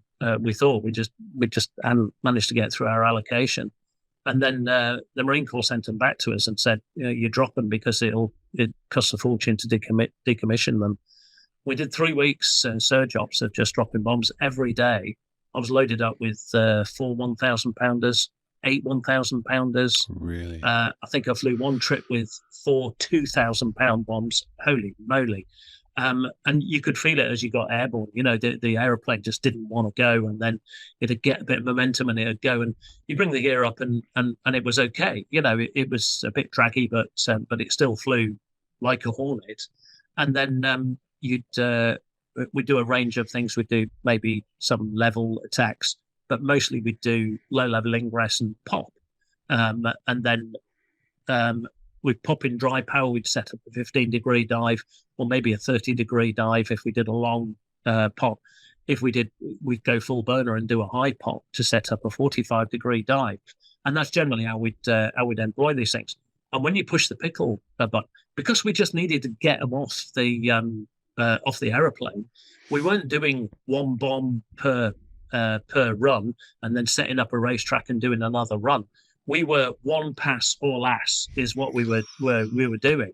And so you'd dive down, you'd hit the pickle button, and whatever you'd set up there was a weapons page, stores page, you could set up, how long the stick was going to be, the delay between each bomb going off, whether they went off in pairs or individuals, and you could set all of that stuff, and that would all be worked out in the tactics beforehand with the Z diagrams. But I quite often I'd pickle off 4 1,000-pounders in one pass. Wow. And you press the pickle button and you hear this as they go off in the timing. Or if you put 2 lots of 2 off, you'd hear like that, and that's the explosive bolts in the rails that are forcing these things off. And then you recover at 4G, and as soon as the bombs are off, my God, you're in the slick sports car again, and its performance is through the roof again. And it's almost like the F-18 saying to you, right, thank God we got rid of that. Let's party now. Let's be who we are. It's like taking your coat off at the dance, and all of a sudden we can dance again. And you'd recover. And then, did I say this last time? They always say, don't watch your own fall of shot, because you'll end up overbanking and falling into the ground. That's absolute horseshit. Okay, you always drop a wing to watch these things go off. And I dropped on it was a fake airfield out in the R2507 Chocolate Mountain Range, and they had aircraft hulks on the runway as if they were taking off and in dispersal. And I I looked down and I figured I was going to see the aircraft get thrown into the sky. You don't. All you see is there's nothing, and then there is, I mean, a huge blast of shit and corruption. You know, the shrapnel and it's black smoke, but it's intertwined with orange and yellow and red flame. They are spectacular when you go. I can't even imagine what it would be like to be on the ground close to something like that.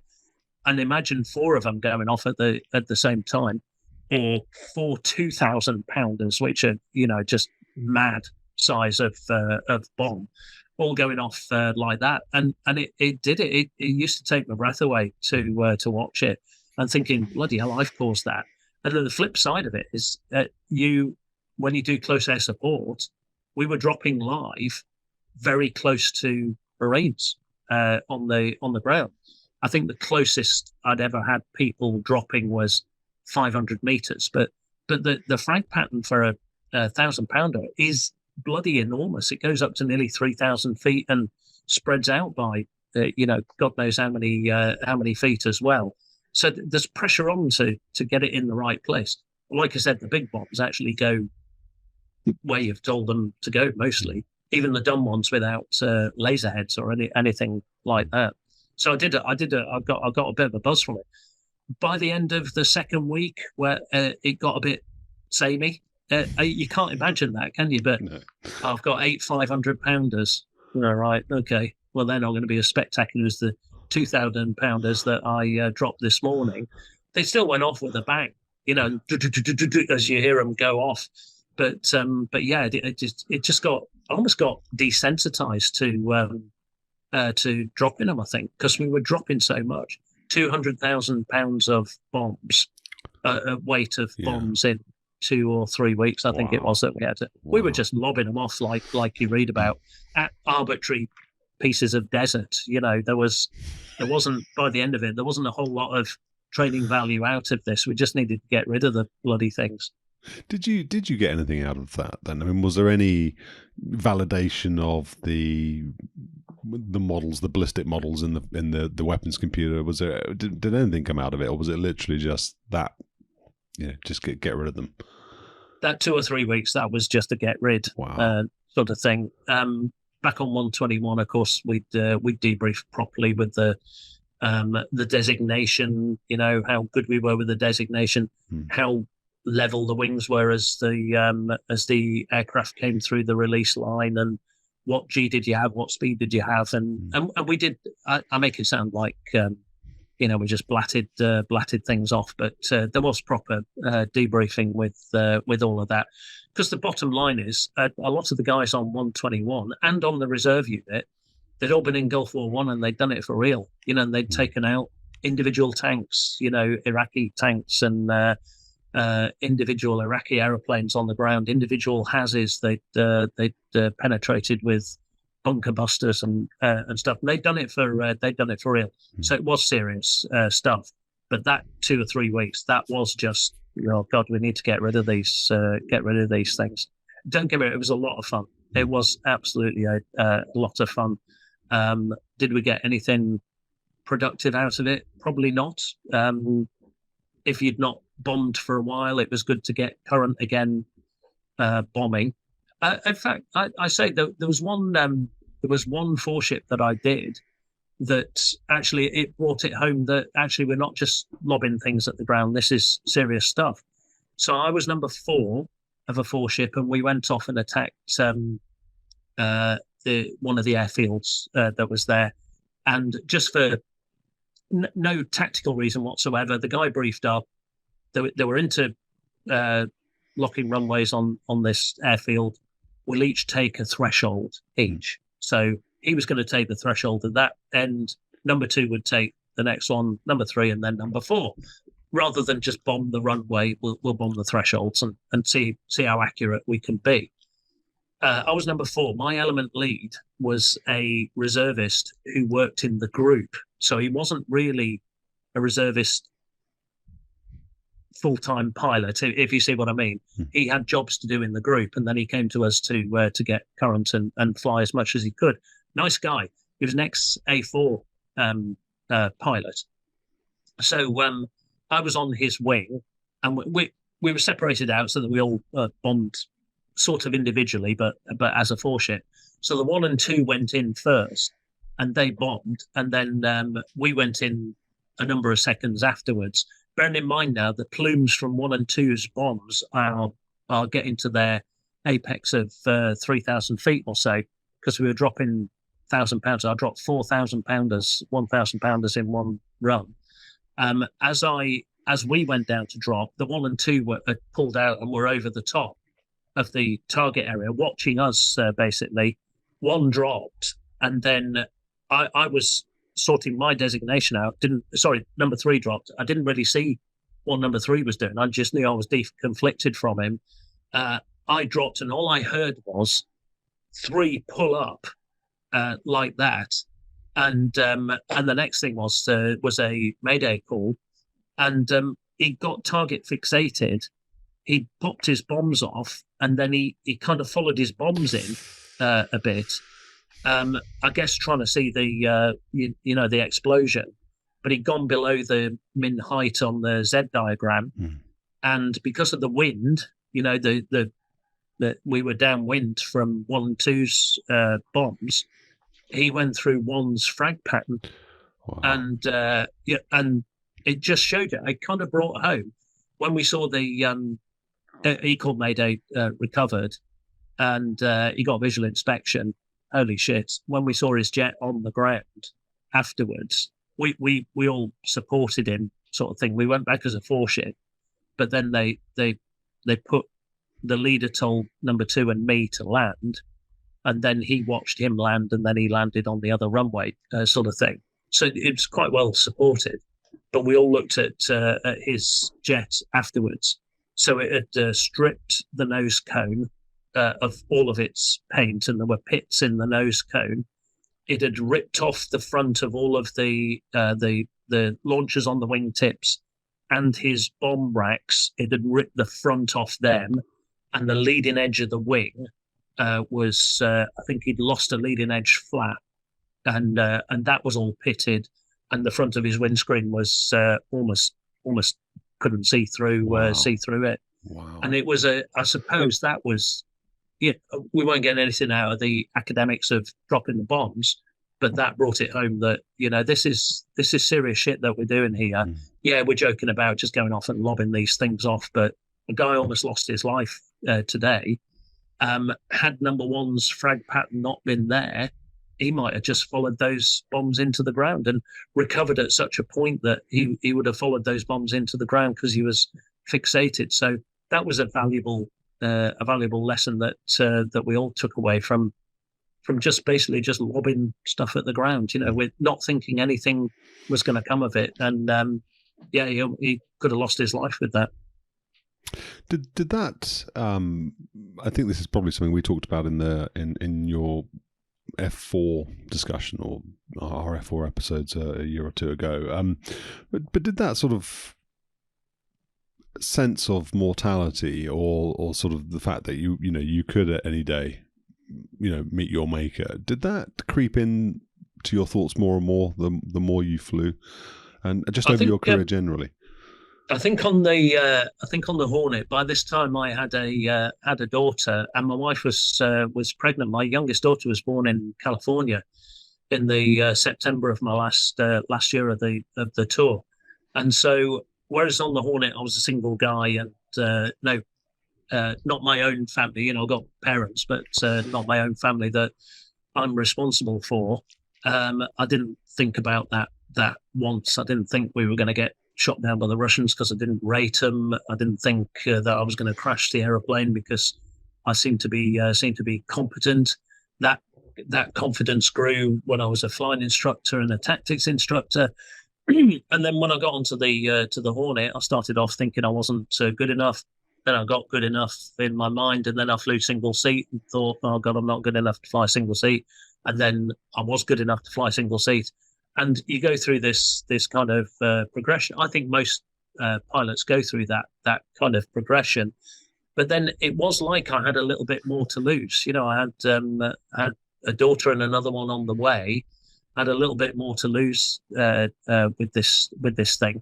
I'd had a very humbling experience in the Hawk where I almost killed myself through my own stupidity when my wife was pregnant with my eldest daughter, and that was a huge reset in my attitude towards things like that. When I was on the Hornets, I don't think there was anywhere.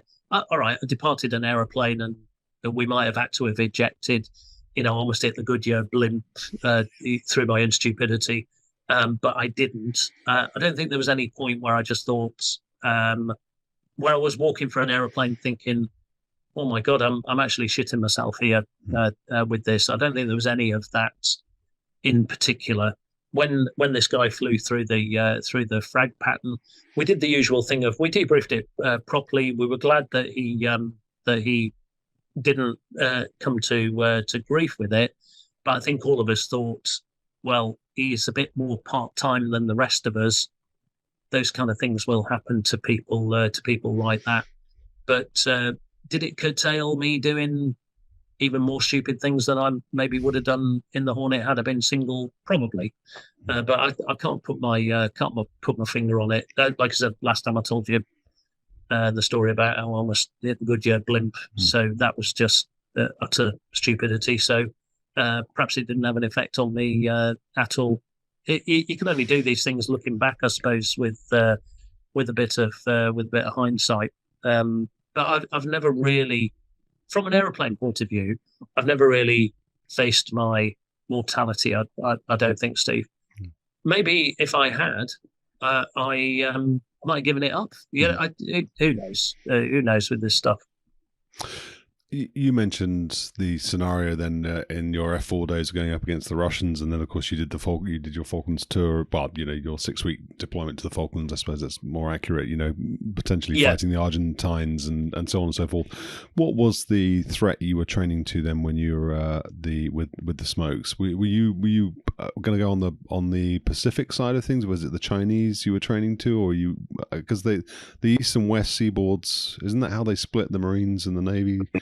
The guys on the west coast are going to go Pacific oriented, and then the guys on the east coast are Atlantic oriented. Am I talking shit? God, maybe I do. I have no idea. It sounds extremely plausible. I didn't really get into that because it's like I said, because of the Status of Forces agreement, we knew we weren't going to deploy. So certainly in peacetime, yes, people do deploy on exchanges now. I know that, and they go bombing and go to war. Maybe if the balloon had gone up, it would have been. I'm absolutely dead sure it would have been different, and we would have deployed. But maybe that's right. Maybe the West Coast did go Pacific, and the East went Atlantic. I don't really know, to tell you the truth. And when I was on VMFA 134, the smokes, I don't think we were working up for anything. I think we were just having a blast. Flying Hornets. I know that a lot of the guys who had done the Gulf War One, we were on deployment in Key West. Holy shit! I tell you what, I did so much on that reserve unit. I saw Alaska, Key West. We went on deployment to Las Vegas. I was absolutely living the life. But we were having a beer in Key West one night, and the guys were telling a few Gulf War sort of tales, and one of them, he was my favorite reserve. There was just something about this guy, and he said, in all seriousness, he said I'd love to do the show again, Tug. And I said, really? He said, yeah. He said it was, for once I felt like I was doing what I'd been trained to do. And in inverted commas here, because I don't want to upset pacifists out there, but the bottom line, not that any are going to watch this, I'm pretty sure, but I hope not. But the bottom line was, he said it was a lot of fun. It was dropping bombs and seeing the results that not of killing people, but of taking something out of the game that could hurt our people, and they truly believed that they were saving the lives of Marines on the ground, and that is a beautiful thing.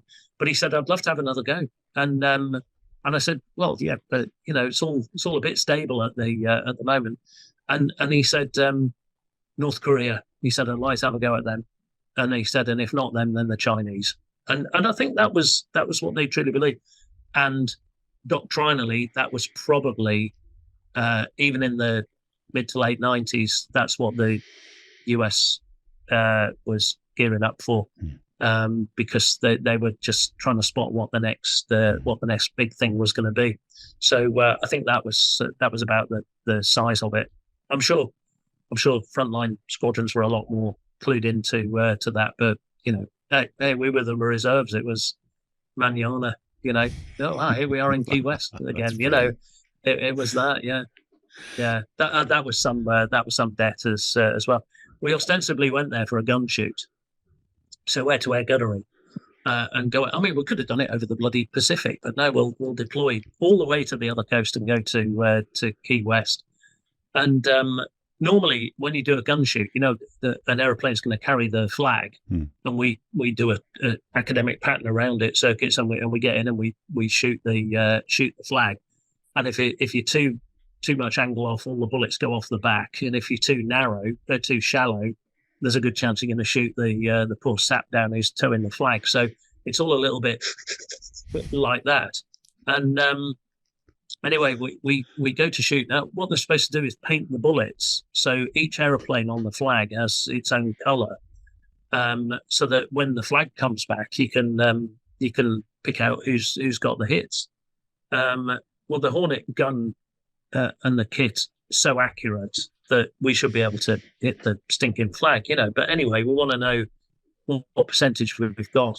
So as I walk for my first air-to-air gunnery trip in Key West, the gunnery sergeant who's running the desk, I saw the airplane out. I said, "I'll just check what color are my bullets, Gunny?" And he just had this smile on his face, and he went, "Well, Flight Lieutenant Wilson," he said, "they're silver." And I said, "No, what color are my heads painted?" And he went, "We haven't painted any of the bullets, any of the rounds, sir." And I said, "What?" He said, "Well, we weren't asked to paint any rounds." Oh, right. Okay. So there's 4 Hornets going to shoot at this flag, 578 rounds each, with one of the most accurate guns out there. So I walked thinking, I think they're taking the piss. I've obviously got some color. We go out, we shoot at this flag, and it comes back. And normally, the way the RAF would do it, we'll do a debrief first. Then the weapons instructor will get you in the film room and he'll do your film debrief, and that's miserable. And he'll basically predict that you've got no shots whatsoever. And then the flag will come back and everybody goes out and critiques the flag.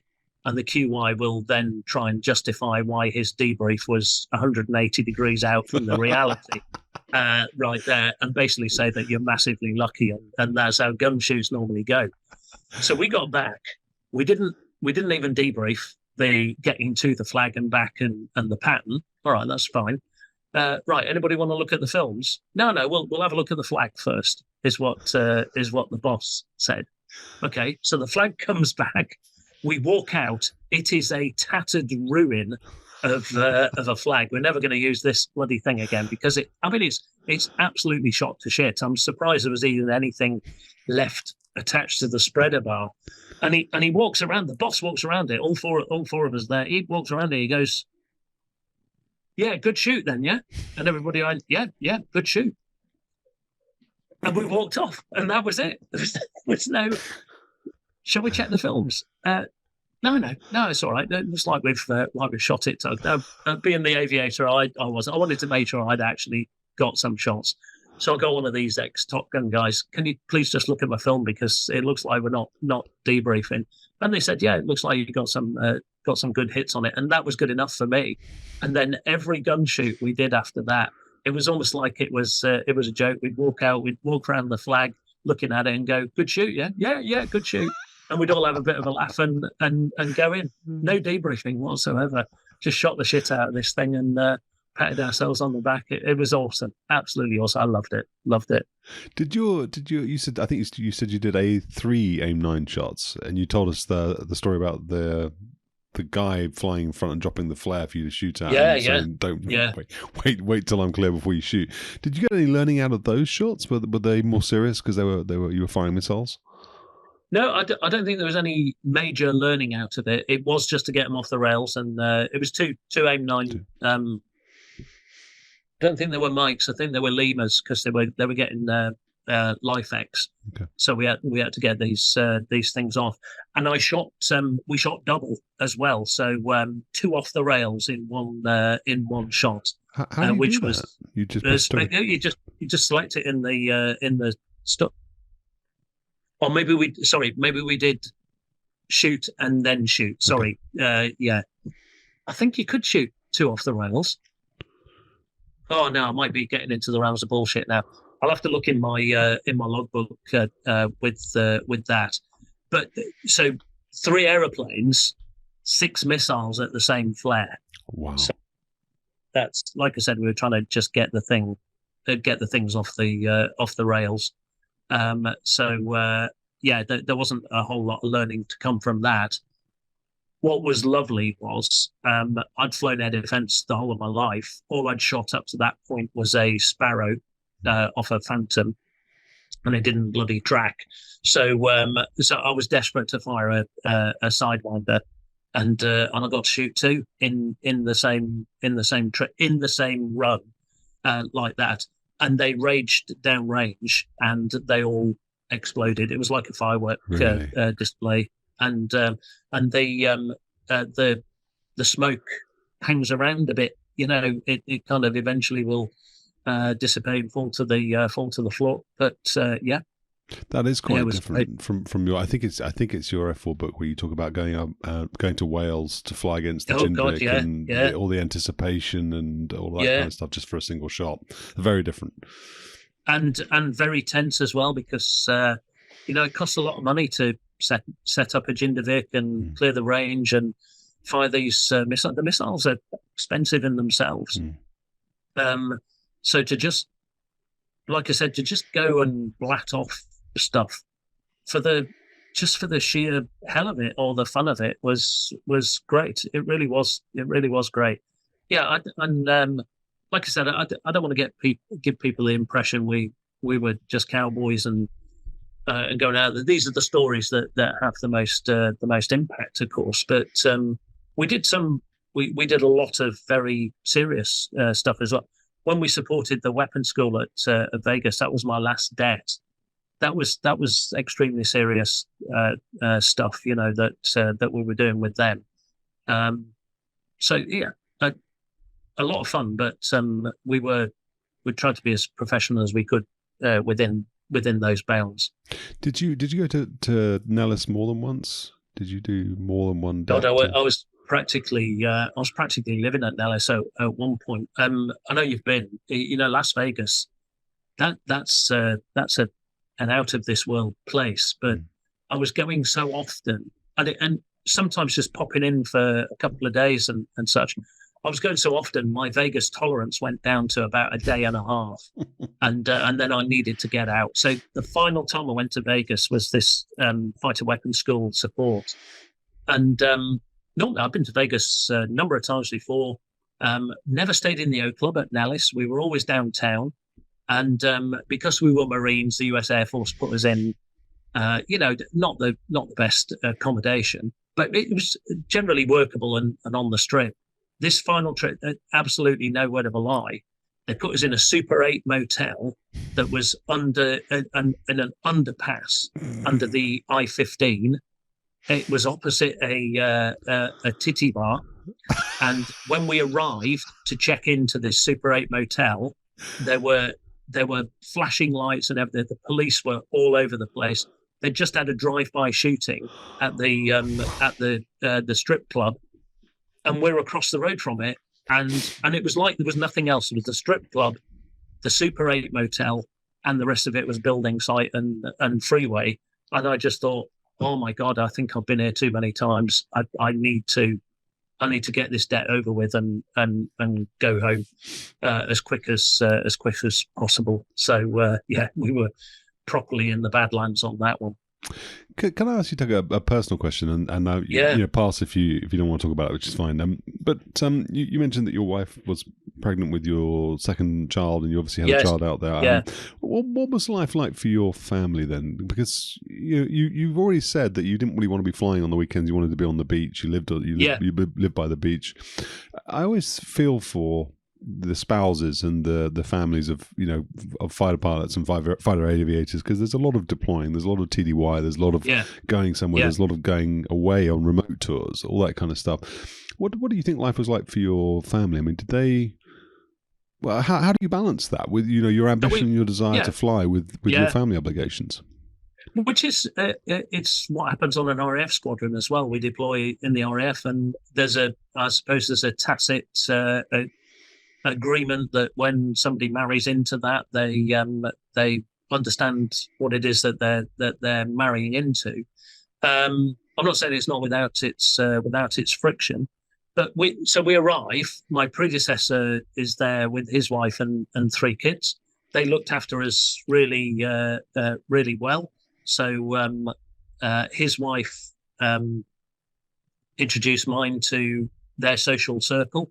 And most people of our generation had young kids. So we had my eldest daughter, our only daughter at the time, and she was 1 year old when we arrived.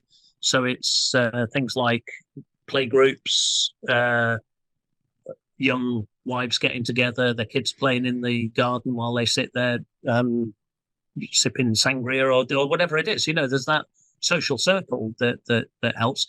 But then we moved from El Toro to Miramar, where my predecessor hadn't been. So we started again. But there was the Australian guy that we knew, and they lived close to us. So they had 3 young kids. So instant best friends sort of thing there. And then they introduced us to a brilliant expat community in San Diego. Lots of Australian Navy people, some Royal Navy, but mostly Aussies, and we became part of that social circle. So there was a support network for you. We had lots of visitors coming out from the UK because, hey, free accommodation in California, you'll never get this opportunity again. And people didn't stay with us the whole time. They did tours around because they wanted to sample, but we were a good base for that sort of thing. So there was great. We did have good social life. Interesting thing, we didn't have great social life with the Marines. They were not. They're real band of brothers and sisters in uniform, and but we didn't really do much social mixing with them. Round to their houses. I say that some of them were brilliant. Our first year there, on 121, Thanksgiving came up. And it's not something that we celebrate as Brits, nothing to do with us, but it's a big deal in the States.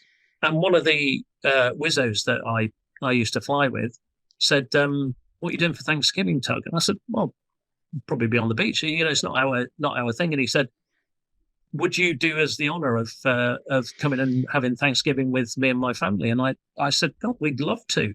And we went there, and it was me, my wife, and daughter, and the Brit backseater, who's a single guy, and they had us at their Thanksgiving dinner, which was a very special thing. And his wife, they don't drink tea over there, but his wife had looked up how to make tea. Oh, really? Because which for us is God, that's the simplest of things. But she looked it up to make Thanksgiving something on Thanksgiving specific to us as British people, and it almost choked me up. It was such a beautiful thing that the tea was shit, by the way, but the thought that she'd put into it to do that, I was really touched by that. But that was few and far between with the Marines. So we had this expat community. Whenever I went on det, it was for 2 weeks at a time. We'd done that plenty of times before. And when I went on det to Vegas the first time, she flew out on Southwest at the weekend with Holly, our daughter, and we spent the weekend in Vegas because we'd not been before. So there was element of that. Had she not been pregnant when I went to Alaska, I'd have flown her up to Alaska with Holly. Probably not across to Key West because it was 2,000 miles. It was a long way away. So it's not easy for spouses when we deploy, but it wouldn't have been easier in the RAF either. I think she hated when I deployed to do the Iraq no-fly zone on the Tornado F3. That kind of brought it home.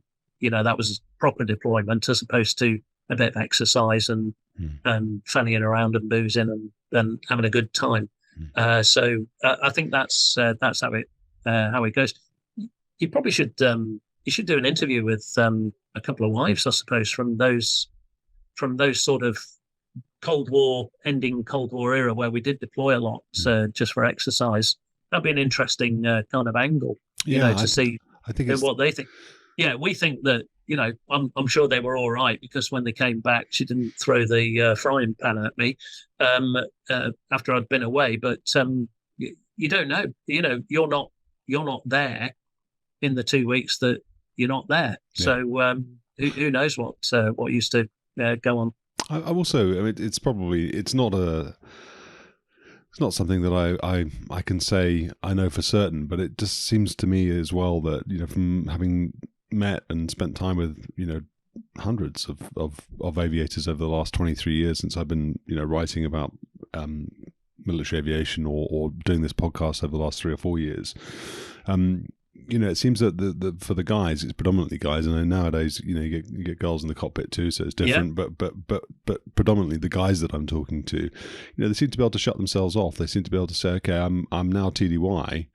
I'm going to focus on what I'm doing, and I guess you have to do that if you make a little mistake, you're going to die. Then it makes sense that you want to be focused on the job at hand and not be distracted by things at home. But as a father myself, and having seen the challenges of having 2 young children with me around to help, and then thinking about someone being put in a position where they're going to go to another country, they've got to find places for the children to go to school, they've got to build new networks, and then that network gets disrupted because then they're going to move somewhere else.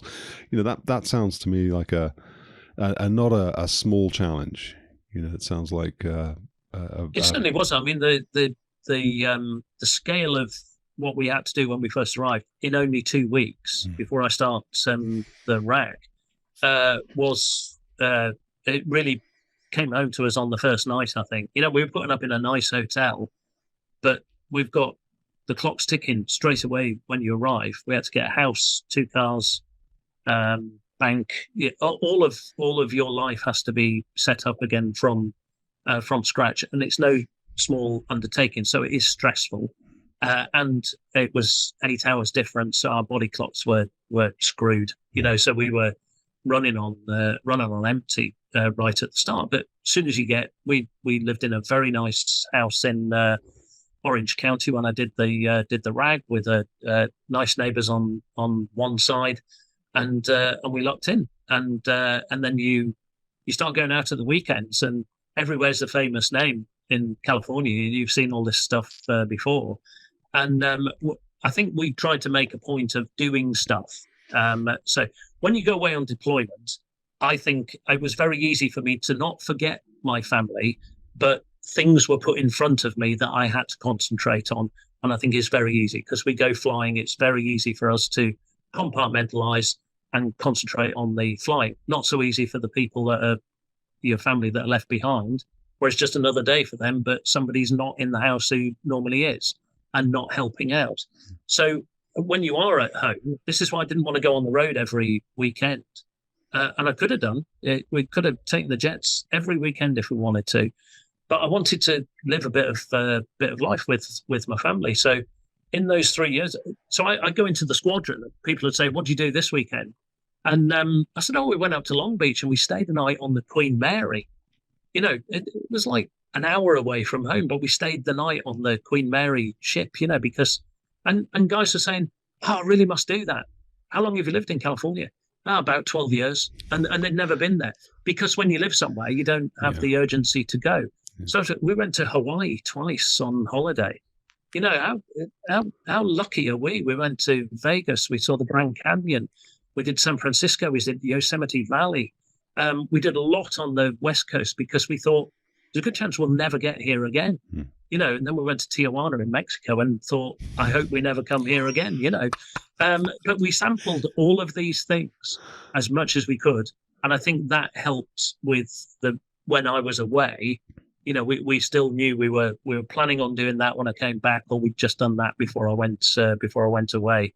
But when I did go away, the flying is it's all encompassing when you do military flying, I think, and certainly fast jet type stuff, because it has to be all encompassing. You have to give your all to it, otherwise it's pretty unforgiving if you don't. So a lot easier for me going away, I think. So, closing thoughts then, Tug. You talk with such passion. You talked with passion about the F4. I'm really hoping that we get back together again, and you're going to talk about being a flying instructor, and you're going to talk about flying the F3. So we've kind of straddled in a way your career by doing F4 and then Hornet, but we'll come back and go back in time and then forward in time. So certainly in these two sort of chapters, let's say, of our interviews, you've talked with great passion about both the F4 and the F-18, and you talk when we're offline and we're just chatting before we hit record. It's very clear, and of course you're writing at the same time. You've written the F4 book, you've written the instructor book, you're writing your Hornet book at the moment. But it's very clear that these things, it's a joy for you to go back in time and to remember these experiences and to think about the emotions that they evoke. But do you you just said you didn't know if you were going to go back. Do you go back for reunions? Do you keep in touch with the guys that you were flying with on both of those squadrons in the States? How often do you get to revisit those memories? I think I've said we're very transitory when it comes to friendship, I think, in the military, because you're together with somebody for 2 or 3 years and you are intense, and it's a strong bond that you get. Even with the people you don't particularly like, we make a strong bond with them. Then you move to another squadron, and there's a period where you're hankering for that because that was better than what you've got right now, and then this becomes brilliant. And so this is something that I think people can't quite grasp, that I've not. So the British backseater that I was on exchange with is oh my God, one of the best people I've ever met. And to say he was a GR1 guy in the air-to-air environment, he was as good as any Phantom navigator I've ever flown with. There was just something about him. And another thing was, he was an all-round nice guy, brilliant at what he did. Very, very professional, and an all-round nice guy. Makes you sick, that he had everything going for him. And for a good couple of years, we were that. We were like that. And then he went back to the RAF before I did, and then I went back to the RAF. Well, we kind of kept in touch, and then it drifts, and it drifts, and it drifts. And we got in touch a few years ago because I think he wanted to join the company I work for. And we got in touch and we had a bit of a chat, and that's that. And that's a few years ago. I could meet him tomorrow in a pub and we'd pick up where we left off. And some people can't quite imagine that can happen. So I try to go to the Phantom reunion every year. It's today, but I can't make it today because of other commitments. But I'll try and do that every year. And I've just started going to the 92 Squadron reunion, which was my first Phantom squadron. And these things are enough to tick us over, to bring everything back to the surface, to give us a feeling of how much we enjoyed that and how good we were. And as much as I joke about all the things that I'd screwed up on, look, the bottom line is we were good at what we did, I think. Otherwise, we wouldn't have been doing what we did. And so that's enough to tick it over. And then I'll meet up with somebody I've not seen for years, and we'll have a 2-hour chat over a beer. With the Marines, it's a lot more difficult now. I have been back to California 2 or 3 times since I came home, and just recently I've been over, and I've kept in touch. I'm in touch with a couple of those guys on LinkedIn, and it's always, we must get together sometime. Let us know when you're over.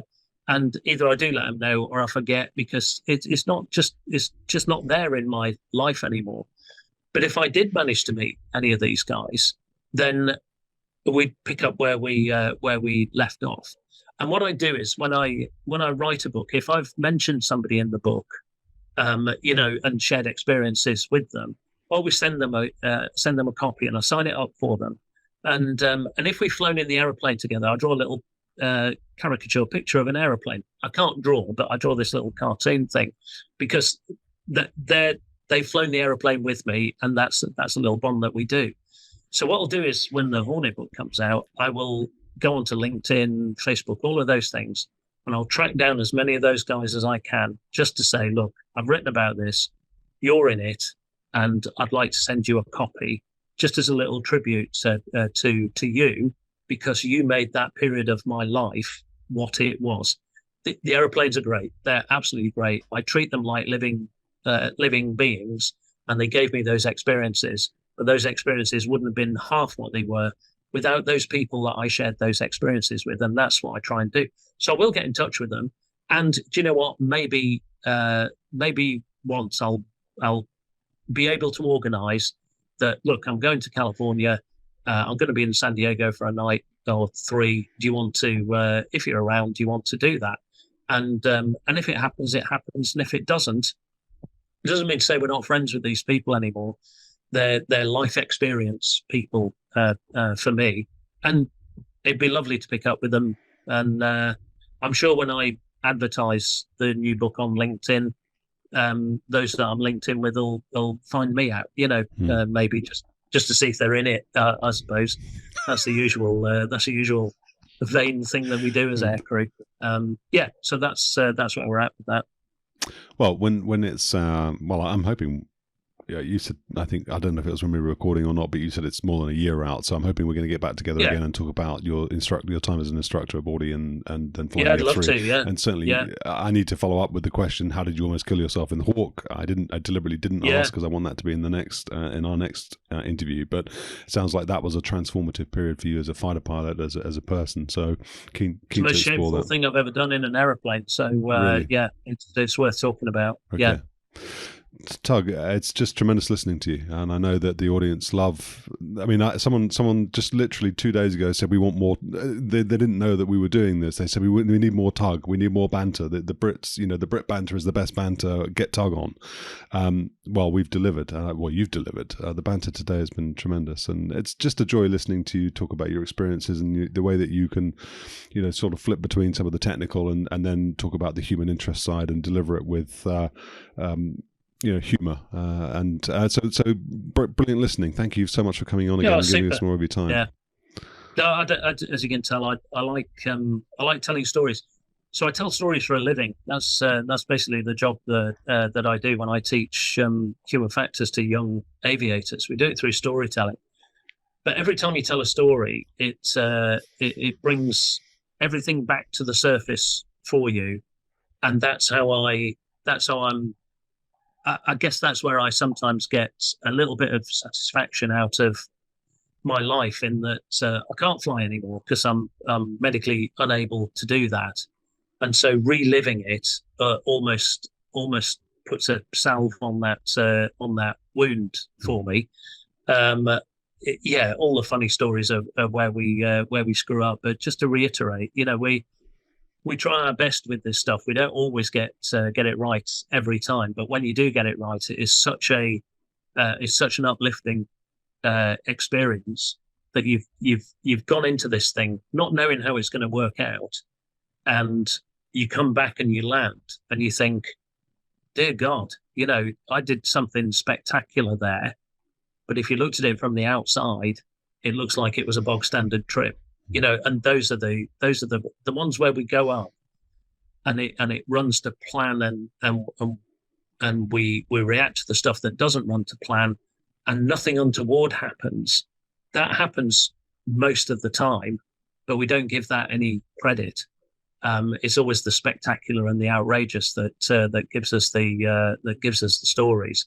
But by telling this stuff, it brings all of that to the surface as well. And I've always said, I find this very therapeutic, telling these stories. So you're doing me a favour as well. I think and I hadn't said it to you, but I was thinking that actually at some point understanding what human factors is and maybe taking this conversation in more of an academic direction would be kind of interesting for the audience, for me personally, for sure.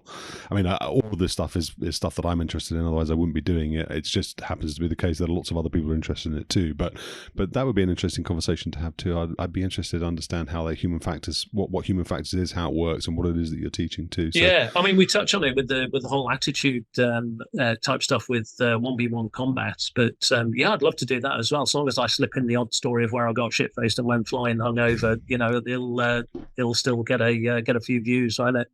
It's mandatory. Okay. Yeah. Tug, thanks so much. Look forward to speaking again soon. Lovely. Take care. Cheers.